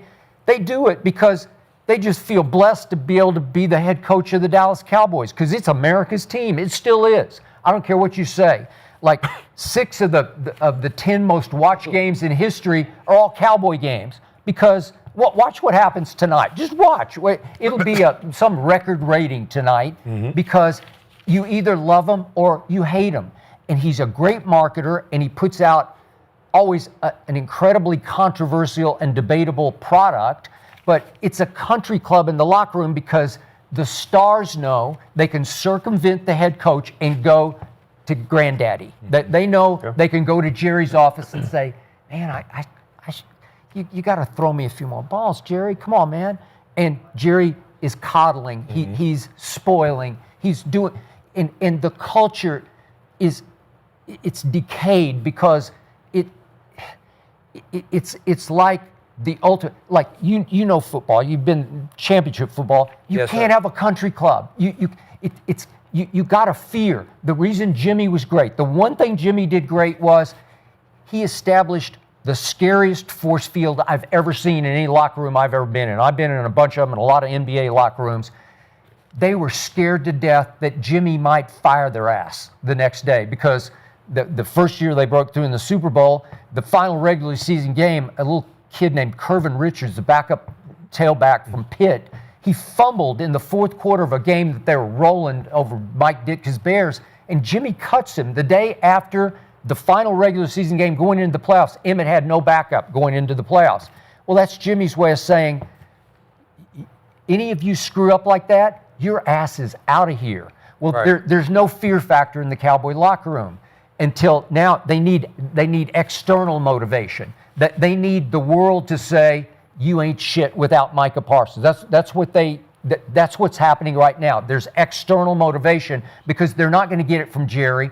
They're really not going to get it from Brian Schottenheimer because the locker room knows Schotty is just Jerry's puppet, right? So that's guy. What's that? The bridge guy. Yeah, okay. Well, he's a bridge guy. Yeah. Okay, and that's That's no good. You know, you wouldn't respect that. Definitely would. And if you were 5 minutes late to that meeting, you're like, Jerry's got my back. You know, because Jerry would have loved you. He would have. He would have. So you think Jerry should take a step back, be an owner, and hire a general manager? But it's not, you know, I've been saying that for 30 years. Yeah, but he's not doing that. He's not doing it. He's having too much fun. And at the end of the doc, episode 8, Jerry says, I need the pain. He likes the pain. He likes the pain. He likes it. I like the pain. I don't see nothing wrong with that. All right, well, I do. He can handle it. Man, if I've been a part of both. I've been a part of a building that was scared to death of Bill. Yeah. If you fuck up, you know what's going to happen. Okay. And I've been a part of Kubiak building where he was a damn dad to all of us. He was cool as shit. And He was you the won. players coach. You and we won won it all. the fucking Super Bowl Okay, with you Cool. did. You know what I'm saying? So, Okay, and by the however he treat the building, go ahead, Skip. Yeah, Jerry tried one time a non-puppet. He tried Bill Parcells. Right. Great coach. But right away, he just emasculated Bill Parcells publicly because he went and got Terrell Owens, and Parcells hated him. And Parcells wouldn't even speak Terrell Owens' name in press conferences. He called him the player. And Terrell rebelled against Bill, and then Jerry rebelled against Parcells. You know, he turned Parcells into a puppet. But they balled with T.O. though, right? Huh? Cowboys was pretty nice with T.O. Until they got to Eli in the first home playoff game. But like you saying, they got him to the show. That was bring Parcells in, bring T.O. in, whoop, I get us to the tournament. Yeah. That's Jerry's job right there. That was actually From Wade then on, Phillips. Parcells got to swallow his fucking pride. He did. T.O. But got to he's swallow not- his fucking pride. Okay, but and y'all got to find a way to win, bro. It's not Parcells on Jerry. won't. But I'm saying, well, that's not on Jerry. Yeah. It was a mastermind, brilliant idea, in my opinion. Let's get Parcells. He cold as fuck on being the leader. Let's bring in T.O. He a big personality. He gonna dog the league. Let's put them together. They'll swallow their pride. We to the tournament. That's his job. Get us to the tournament, bro. Let me put out a tournament team, and we gotta find a way to win. So from everything you said, Skip, I still don't see how is Jerry fault. Like, from everything you said, I still didn't hear one thing that said, okay, well, Jerry lost that playoff game. He ain't fucking lose no playoff game. Okay, but there's no culture. It's the Jerry culture. It is a culture. It's a y'all my grandsons. I fuck with all y'all. That's the culture of the building. That's a solid culture. I won a Super Bowl in that culture. All right. I won a Super Bowl in that exact same culture. So there's nothing wrong with that culture if you ask me. Well, I just feel stuck with the owner and stuck with the quarterback that the owner has twice made the highest paid player in football. Yes, the chat doesn't like Jerry Jones. 76% are saying that it's Jerry Jones' fault. Let's talk the quarterback. That guy. Obviously, a huge issue. You were in the same draft class as Dak Prescott. Known him for a long okay, he's won 2 playoff games in his career, only 2. Do you think Dak Prescott will ever win a Super Bowl with the Dallas Cowboys? I like Dak, and like you mentioned, I've known Dak for a very long time. Good friend of mine. I want to see Dak succeed. By the way, we trained together all through college, Manning camp in Thibodeau. We would go with Peyton and Eli and Archie and all them. We would go to the Manning camp. We're roommates even there. From high school or college. Throughout that whole when you're in college, especially kind of coming up, you go to a bunch of these camps and you play against each other and you get to know each other. So we got really close at the Manning camp over in Thibodeau, and then we kept that relationship through the years. And actually, cool story. I mean, I got to know this kid that was terminally ill, and Dak would reach out, and he was a big Cowboys fan. So I think a lot of Dak. I think highly of Dak. I think he's a great person. But with that being said, I don't think that Dak is going to win a Super Bowl with the Dallas Cowboys. I really don't. Like Kinsey just mentioned, he is 2-5. You're saying it's not his fault? Well, let me explain. I'll say this. He's 2-5 right now, which is tied for the worst ever with a minimum of 5 starts record in the playoffs for a quarterback. Correct. That is a fact. Yeah. Lamar 3-5, so I guess he's second worst ever. But but the thing is, and I'm going to say this, I'm not going to put all of it on Dak. It's not all Dak's fault. He's played good enough in some of these games to win, 100%. But at the end of the day, that win-loss record doesn't follow a Akib around. It doesn't follow around your wide receiver. It doesn't follow around your defense. It follows around 2 people, and that's your head coach and your quarterback. That's what you are judged upon, is win-loss, right? And what you do in the playoffs. Dak has not been able to get over that hump. In the last 2 playoff games, I think we can all agree he played poorly. 3 touchdowns, 3 interceptions. He's lost both of those games when he needed to be better for his football team. But again, I'm not going to put it all on him. But let's take Dak out of it for a second. The reason that I don't think they win the Super Bowl in the next couple of years with Dak is because of the trajectory of the NFC East right now, right? The 2 teams in your division just played in the NFC Championship last year, and one of them won the Super Bowl. Yep. And they've gone to 2 of the last 3.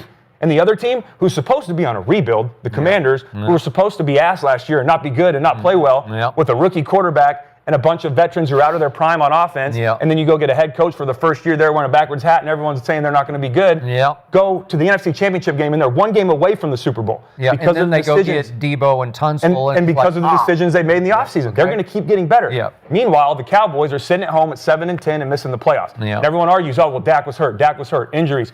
They were 3-5 with Dak that year. They were. He had 11 touchdowns and 8 interceptions during that time. I still don't think they make the playoffs if Dak is healthy that entire time. So again, I don't put it all on Dak, and I'll say this, Skip, and I'd love to get your opinion on this, but if they don't turn it around this year and Dak doesn't lead them to at least, I want to say divisional, but I think it's time now to say at least the NFC Championship, then there needs to be some very tough and uncomfortable conversations this offseason about Dak Prescott and his future with the Cowboys.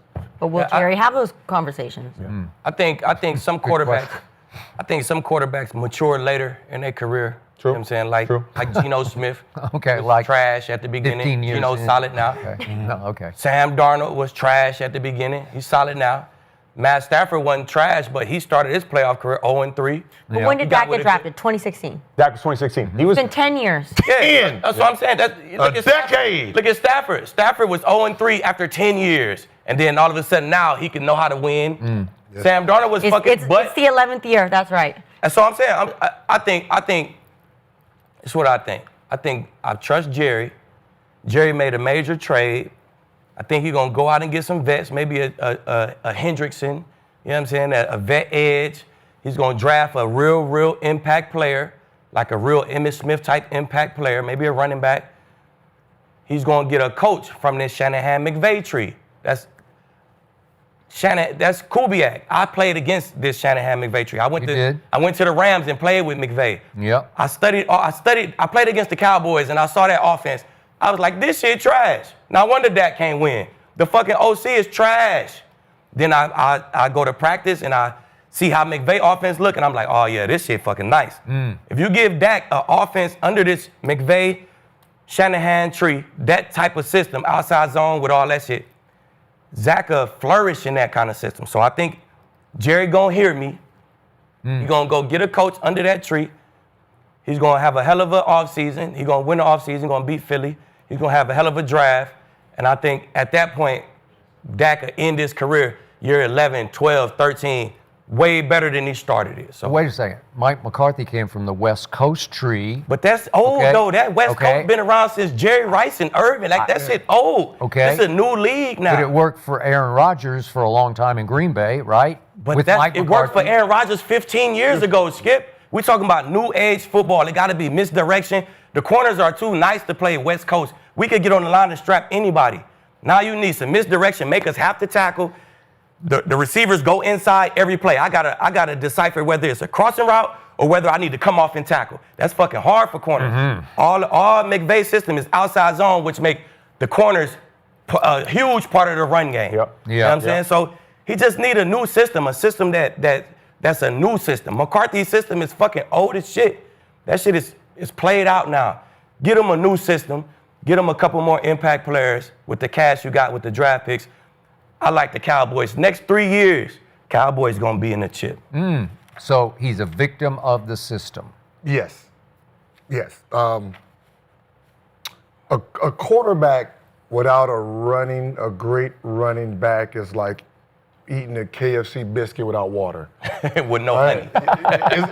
It's going to choke. A good one. I like that. He's going to choke. So when you're talking about his playoff record, you're talking about Mr. Santa Claus, in big games when they need him. He's going to throw a pick to the defense. He's just going to give that gift away.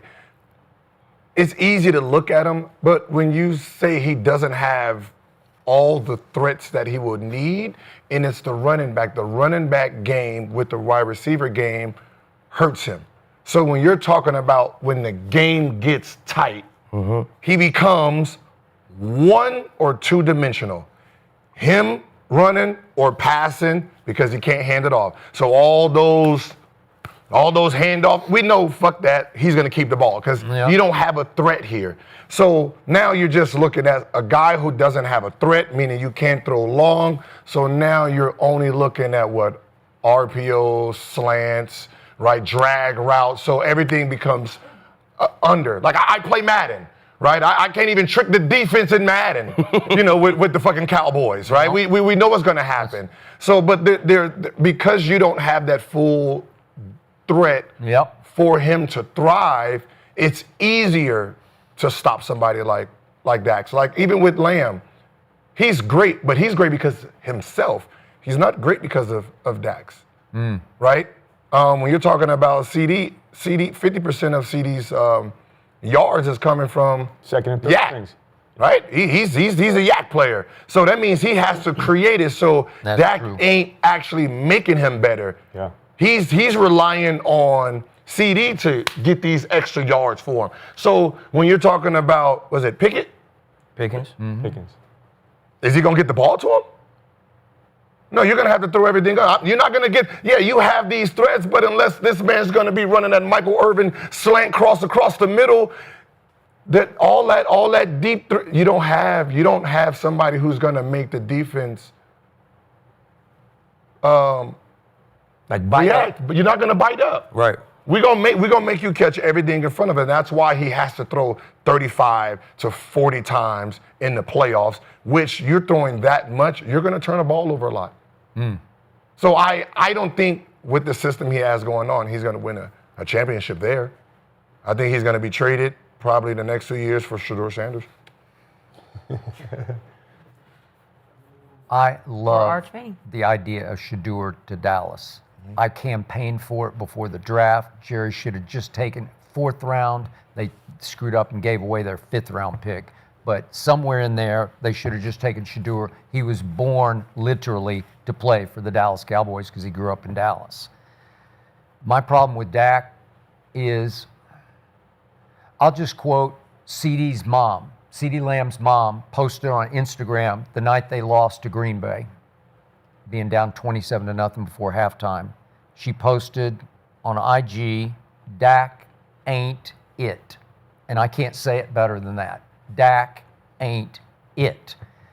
Through regular seasons, he can get on a roll as he did 2 years ago when he was healthy, and he finished 2nd in MVP. That's pretty special stuff. That doesn't, for a 4th round pick, I'll take that to my bank, but only my regular season bank, because in postseason games, when it really mattered most, at San Francisco, home against San Francisco, home against Green Bay, Dak ain't it. And one of you guys were talking about quarterbacks.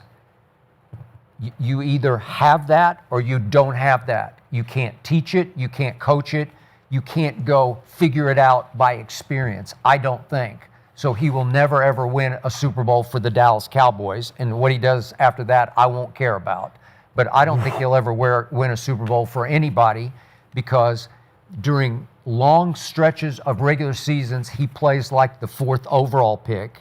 And come playoff time, too often he plays like a 4th round pick, which is what he was. And I missed the boat his rookie year because I became a huge fan. How could you not? He's like fell out of heaven into our laps. And right on schedule in the dress rehearsal 3rd preseason game at Seattle, Tony Romo once again breaks his clavicle. It happened like 17 times while he was a Cowboy because he was so fragile. And all of a sudden, Dak gets thrown in, with Hall of Famers all the way across the offensive line. Right? There are 3 Hall of Famers across the offensive line. And here's where I missed the boat.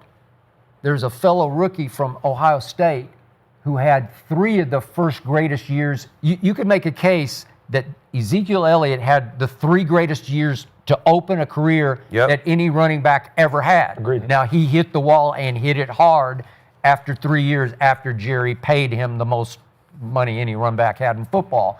But those 3, especially the first one, go look at the numbers. They're extraordinary.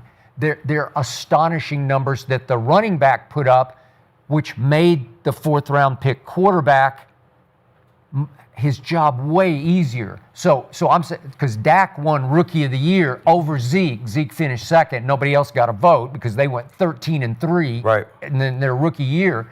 And the truth was, the Rookie of the Year was the running back. The running back made the quarterback as a rookie, and he played pretty well in his first postseason game against Aaron Rodgers at Jerry World. But Since then, listen, the game at San Francisco, when the defense played pretty well, Micah played a little better in that game, and they held San Francisco to 19 points at San Francisco. Kyle Shanahan, Yeah. You got to score more than 12 points. 12, yeah. And if I put the tape in and started showing you the throws he missed of wide open CDs, 88's running free and he misses him by 5 yards, you'd say, you had him. Yeah. Had him right where you wanted him. 2 interceptions that Okay? game, too. And in the Costly. second quarter, he did. Yeah, And it put him costly. in a hole. See, I know offensive coordinators matter. Yeah. You know what I'm saying? I got it. I just know they matter. Yeah. Especially in big games, they matter, man. I seen Brock Eiswater. Like, the chat don't even know who that is. Yeah. Like, I seen him come in and go 7-1 with us because we had a dog-ass system. You know what I'm saying? Okay. I seen Matthew Stafford throw the ball up to Calvin, and that was his offense All right. in Detroit. Throw that bitch up to Calvin. Okay. That was his offense. All right. Then he came to L.A. and ran a real offense, and he just felt more comfortable. He throwing no-look shit in the playoffs. Okay, I you know what got I'm saying? Your system matters. So All right. And I watched Trent Dilfer win a Super Bowl with the Baltimore Ravens in 2000. And he had arguably the greatest defense ever, one of the top 3 anyway. and a dog-ass run game. And a dog-ass run game. And a return game. They had it all. Okay, and then I watched Brad Johnson with the 2002 Tampa Bay Buccaneers. That's arguably right there. You look at the Hall of Famers on that defense.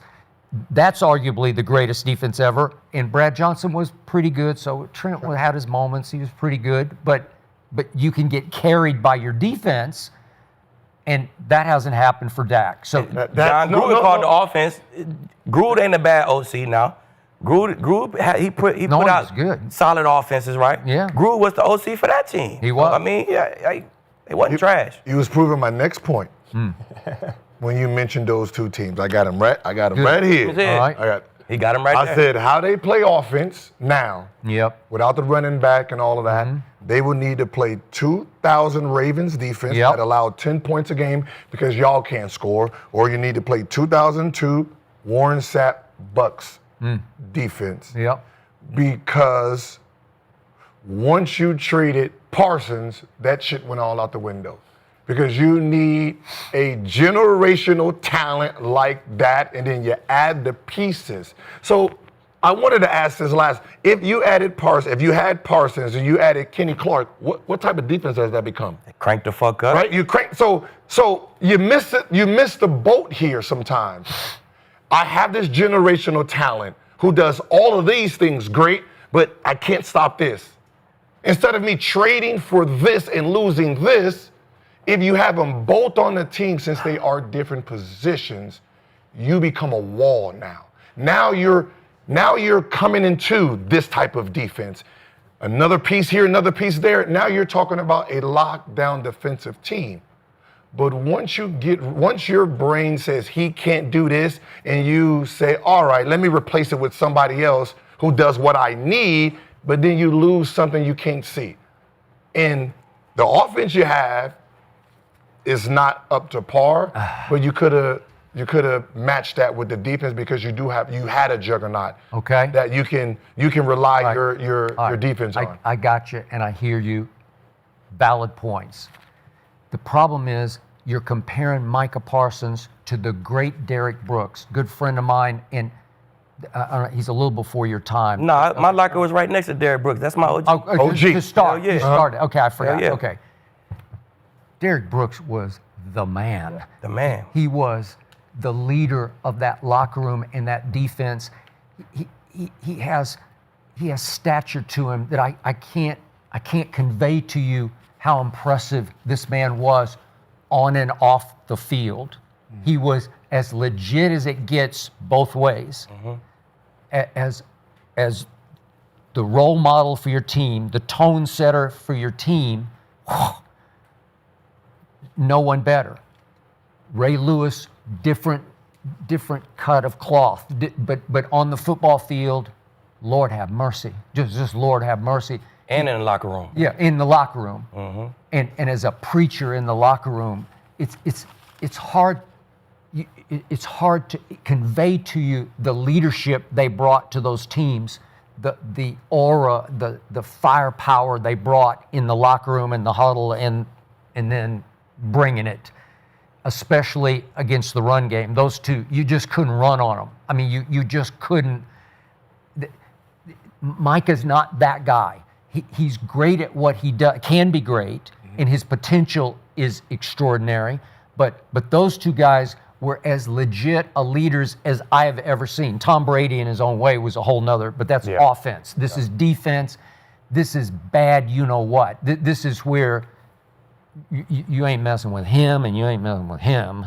Yeah, but see, that's what I'm saying. Okay. Kenny Clark is that guy you're talking about, right? Well, Hell no. I mean just that leader. Yeah, that leader. He's got to be. Yeah, if he's the leader, wouldn't that guy teach your generational player how to lead, how to get better? That is the job of an older player. So you're comparing a kid, I mean, he's 25, but a young kid trying to figure out what he is, that's all off raw talent, versus these older guys who understand. Sometimes you need the Kenny Clark to be right next to Parsons so he can check him. Hey, you're doing this, you're hurting us, stay put, stay disciplined. That's where I'm saying, that's where sometimes these outside noises messes up 4 or 5 years of something that would have turned over right there. I'm saying that if you had both of those guys in, your defense changes. It becomes more dangerous because you have a guy who's going to check your young stud and teach him how to lead in the next 5 years. I got you. That was DeMarcus Lawrence, now a Seattle Seahawk. DeMarcus Lawrence, I told you the other day, goes to Seattle and took a shot at Dallas saying, I just knew I'd never win a Super Bowl there. And Micah tweets back at him, that's some clown shit. And then Micah tweets, DeMarcus tweets back at Micah, no, I'm just telling the truth. And if you had cared more about winning than tweeting, maybe I'd still be there. So I think DeMarcus tried to school him, to educate him, to bring him along. What was it, last year? Yeah. So 24. He up there. 24. Okay. I mean, you couldn't tell me shit at 24. I can tell you that. So the only person here that believes that Dak can maybe take him to the Super Bowl is Akib, right? Okay. Let's talk about the Eagles. Do we think the Eagles can repeat? You guys are also watching the Arena Gridiron presented by Underdog Fantasy. Whoop, whoop. But Akib, can the Eagles let me go first because mine's short and Gil's quick. taking it. Okay. I'm going to just say no. Yeah. I'm going to say no because I'm a Rams fan. Okay. Oh, that's it. Right, I'm going to say no because I'm a Rams fan. Nice and neat. We got the DA, right? Not the district attorney, not the person who's coming after me, but Devontae Adams. We got him, right? Okay. So the fact that we got him and but you got to get your QB healthy, huh? I know he was a bad man, too, when he is number 17 and we already have Puka at 17 and a third-year player decides to change his number to 12. I'm like, ooh, that boy cold. So the fact that you not worried about your old man's back? Or no? No. But we have Devontae. He is a quarterback. Chico, he don't need a quarterback. Okay. Just throw it somewhere. He'll get one of the best route runners in the NFL. He's a mastery at them. At this, so the fact that we got him just changes everything. Okay. So I'm going. You're going Rams. With Rams. So I don't want to talk nothing about the Eagles repeating. I'm saying no as well, just because it's so hard to do, man. It's so many things go right for you when you win a chip. Like, first of all, the health. Like, you give Saquon the ball 100 more times than any other running back. Like that's tough to do. For him to stay upright, that's tough to do. Like. For you to have your O-line, they had injuries, but for the most part, December, January, they had their whole team there. But that's just tough to do. So usually the healthiest good football team win. I just don't know if you would be the healthiest good football team 2 years in a row. Who do you have? NFC, I like Detroit. AFC, I'm riding with them Bengals, man. Okay. Bengals. Okay. Yeah, I'm with Akib on this. I think 2 reasons. One, the strength of schedule this year for them is extremely tough. I do think they get through that gauntlet, and then the NFC East is getting tougher and tougher. But with both that being said, I do think that they make the playoffs. I do think they get to the NFC Championship. I think they win the NFC East. But I agree with Akib. I think they lose the NFC Championship game to the Detroit Lions. Really? And then I have the Buffalo Bills this year going to the Super Bowl from the AFC, and I have the Bills winning it all against the Lions. Now, I said this on national television back in February, so I couldn't change my answer today, but again, well, I could, but I have on record. I had on record me already saying the Bills are going to win in front of Deion Dawkins, and I don't want his big ass coming from me on offensive line. But and hopefully the Eagles prove me wrong. I think they have the talent and the coaching staff to do it. It starts tonight against Dallas, and I could see them getting back to the Super Bowl and winning it again. But I have the Bills taking care of business and getting their first Lombardi. Even though the Dallas Cowboys are going to win tonight at Philadelphia, I believe the Eagles will slowly but surely regain their momentum of last year, their Super Bowl year, and I think they will win the NFC by default because I don't think it's that great this year. Everybody has some issues. The Rams are intriguing to me, but I don't know if the quarterback can stay upright all year. I don't trust it. And if he can't, they won't. It's as simple as that. And then Detroit lost 2 really good offensive linemen, and I don't know if on the fly you can replace and rebuild that. And both coordinators. And both coordinators, which obviously is huge. It's just tricky. The Commanders are on the verge. They're right there, but their best pass rusher is now a Dallas Cowboy. And I think that's significant because you know Von very well because you won a Super Bowl with him. But what's he got left, Von Miller? They went and got him out of desperation because they needed one last hurrah from him. Can he give it to him? I know you know him, and he got a little something in the tank. Little, as far as pass rushing. Yeah, like he said, he could roll out the bed and rush the pass. So they not picking him up to be a starter and stop the run and play 70 plays a game. No, he coming in as a pass rush specialist to put his mark on the game, and I think he'll do that. Yeah. Wait, you said my quarterback. What's wrong with him? Stafford hurt his back. Stafford hurt his back. He's back now, but he had some back issues. Hurt. No, we got 2 shots. No, that was the vet. I'm sitting out for No, we got 2 shots. We got that Georgia Bulldog. Right? Yeah. Pretty good. He's nice. Yeah, he's coming back. I mean, But Stafford always hurt though. He's out of AA, so he's going back on track now. So we good. He had to take a little vacation last year, but he gonna be on the bench though. Stafford is always hurt. Stafford MO is he could fucking play hurt. Garoppolo's gonna be gone. We put the 2-shot Henny in, and we tough injury though. That back injury is tough to play on. Epidural, what they call it? Epidural. Yeah, you put that shit in your back, man. You be straight. By the way, Gil, your favorite player, Mr. Green Bay 11, he's going to have an epidural before this game too, Micah Parsons. So just for the record, what if he's got?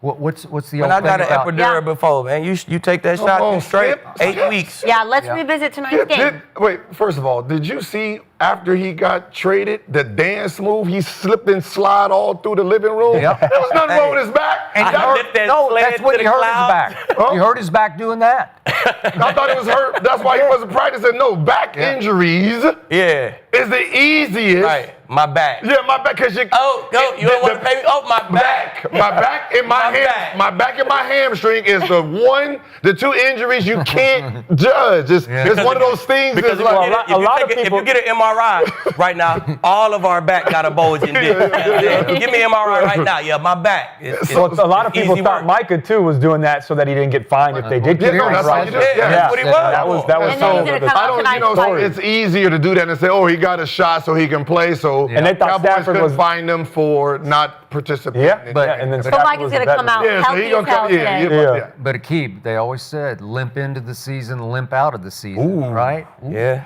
Okay. That's what they always say. Yeah. Stafford always limp into the season, though. He's tough to hell, too, though. He's just I'm not worried about Stafford. He play hurt all the time. He's tough, man, Hey, the Packers going to be like that, too, this year, though. I mean, we ain't talking about the Packers, but they got a damn good team, They got a shot. Are you a Rams fan, though? I fuck with Sean. I fuck with the Rams. The facility, like. Yeah, I'm going to slide me in LA a lot. Yeah, because you got to slide me in. I was planning on, You can go with me. I was planning on jumping the gate. The gate not that high. I'm VIP when I go over there. Hey, we there, baby. We there. We can hit it. I call Sean. Y'all tried to hit Donald up like, yo, we got some offense now. Come on back, big fella. He didn't check his DM. My blue check wasn't blue enough. Tonight we have a huge game. Let's just get last-minute projections for tonight. One more time. What's going to happen? 34-20. 34-20. First quarter. Wait, I thought you gave us 21 the first time. No? No. You did give something different, though. Huh? No, I think. No, the 34-20 is going to be real tight in the first half and then get blown out. Okay, but you've been talking like 42-20 for the whole show. You don't want to go 34-20, actually, that's a blowout. 34-20 with a whole bunch of field goals Yeah. from your guy. That's a blowout. 34-20 a blowout. Shit, you lose by 2 touchdowns in the league, then y'all beat our ass. All right. I say 28-17, 28-20. It's going to be a 17-21. Entering the fourth, look like a game. They're going to get a stop, score a late touchdown, 28-17. That'll be the final. Eagles win. Dak throws a pick. I mean, maybe. Maybe. Yeah, I think Jalen Maybe a Hurts fumble. and Jalen Hurts and Saquon Barkley in that rushing attack is too much for Matt Eberflus and this Cowboys defense. I got Eagles going 31-17. 31-17. You can call me delusional. You can call me crazy. Please call me any name you want to call me. But Dallas will win tonight, 24-21, because this man, number 17. Yes, sir. Has anybody ever wore his kicker's jersey on a show before? No, that's real. Skip Bayless. I just did it Bayless. because this is the most talented kicker in the history of professional football. Brandon Aubrey will win it with a late, it might be a 58-yard field goal, and it'll look like an extra point. 68. Okay, Wait, let's he do did- 68. wait, Why not? Why not 68? Last year, he 68. kicked the 65, 66. Yeah. Oh, yeah. It's Kicking like He's got a leg. He's got a leg. Yeah, yeah. effortless. He doesn't even sweat. He doesn't even have to reach for much. And he's a soccer player from Notre Dame, and he's as gifted as kicker as I've ever seen. So we got that going. We also got, we never even brought him up, Kevontae Turpin is the best returner Yes, in pro sir. football. Yeah, he's a damn good player. So we Yeah. got that going. He's going to play more offense for Schottenheimer, so he'll be the slot receiver. They'll get him the football in space. Look out. This team is going to come out angry, hyper-focused, inspired in ways you haven't seen it play ever from Mike McCarthy. This team has been told that it's nothing but trash without Micah Parsons, and that locker room is going to be on fire before this game, and the other locker room is going to be distracted by the banner going up because you just can't help it. It's time to celebrate the past, but wait a second, we got to play a game tonight, but they ain't nothing but trash, so the Eagles will not take the Cowboys nearly as seriously as they usually do, to a fault, which is why we are going to, if you want to say miraculously steal this game, we are going to win this game tonight. Dak, 10 touchdowns to no interceptions in this building. You know how it feels. There's certain places where it just fits your eye. I don't know why, but it fits his eye. He likes to throw the football at what are they calling it? Lincoln Financial? I don't even know what it's called. The link. Yeah, the link. The link. He likes to link up at the link with CeeDee Lamb. So that's what's going to happen tonight. And I love the Cowboys tonight, especially getting 8.5. Love that. Thank you. Okay. Are you sure it's not just because you're a fan? 8.5. I just looked, it's 11. Because They heard what Skip said, and He it was like, oh, 11. changed, man. yeah, because of the case you made, right? You got paid. I'm just, Yeah. Yeah, they heard It's Gilbert. gonna go up a little bit more. Yeah.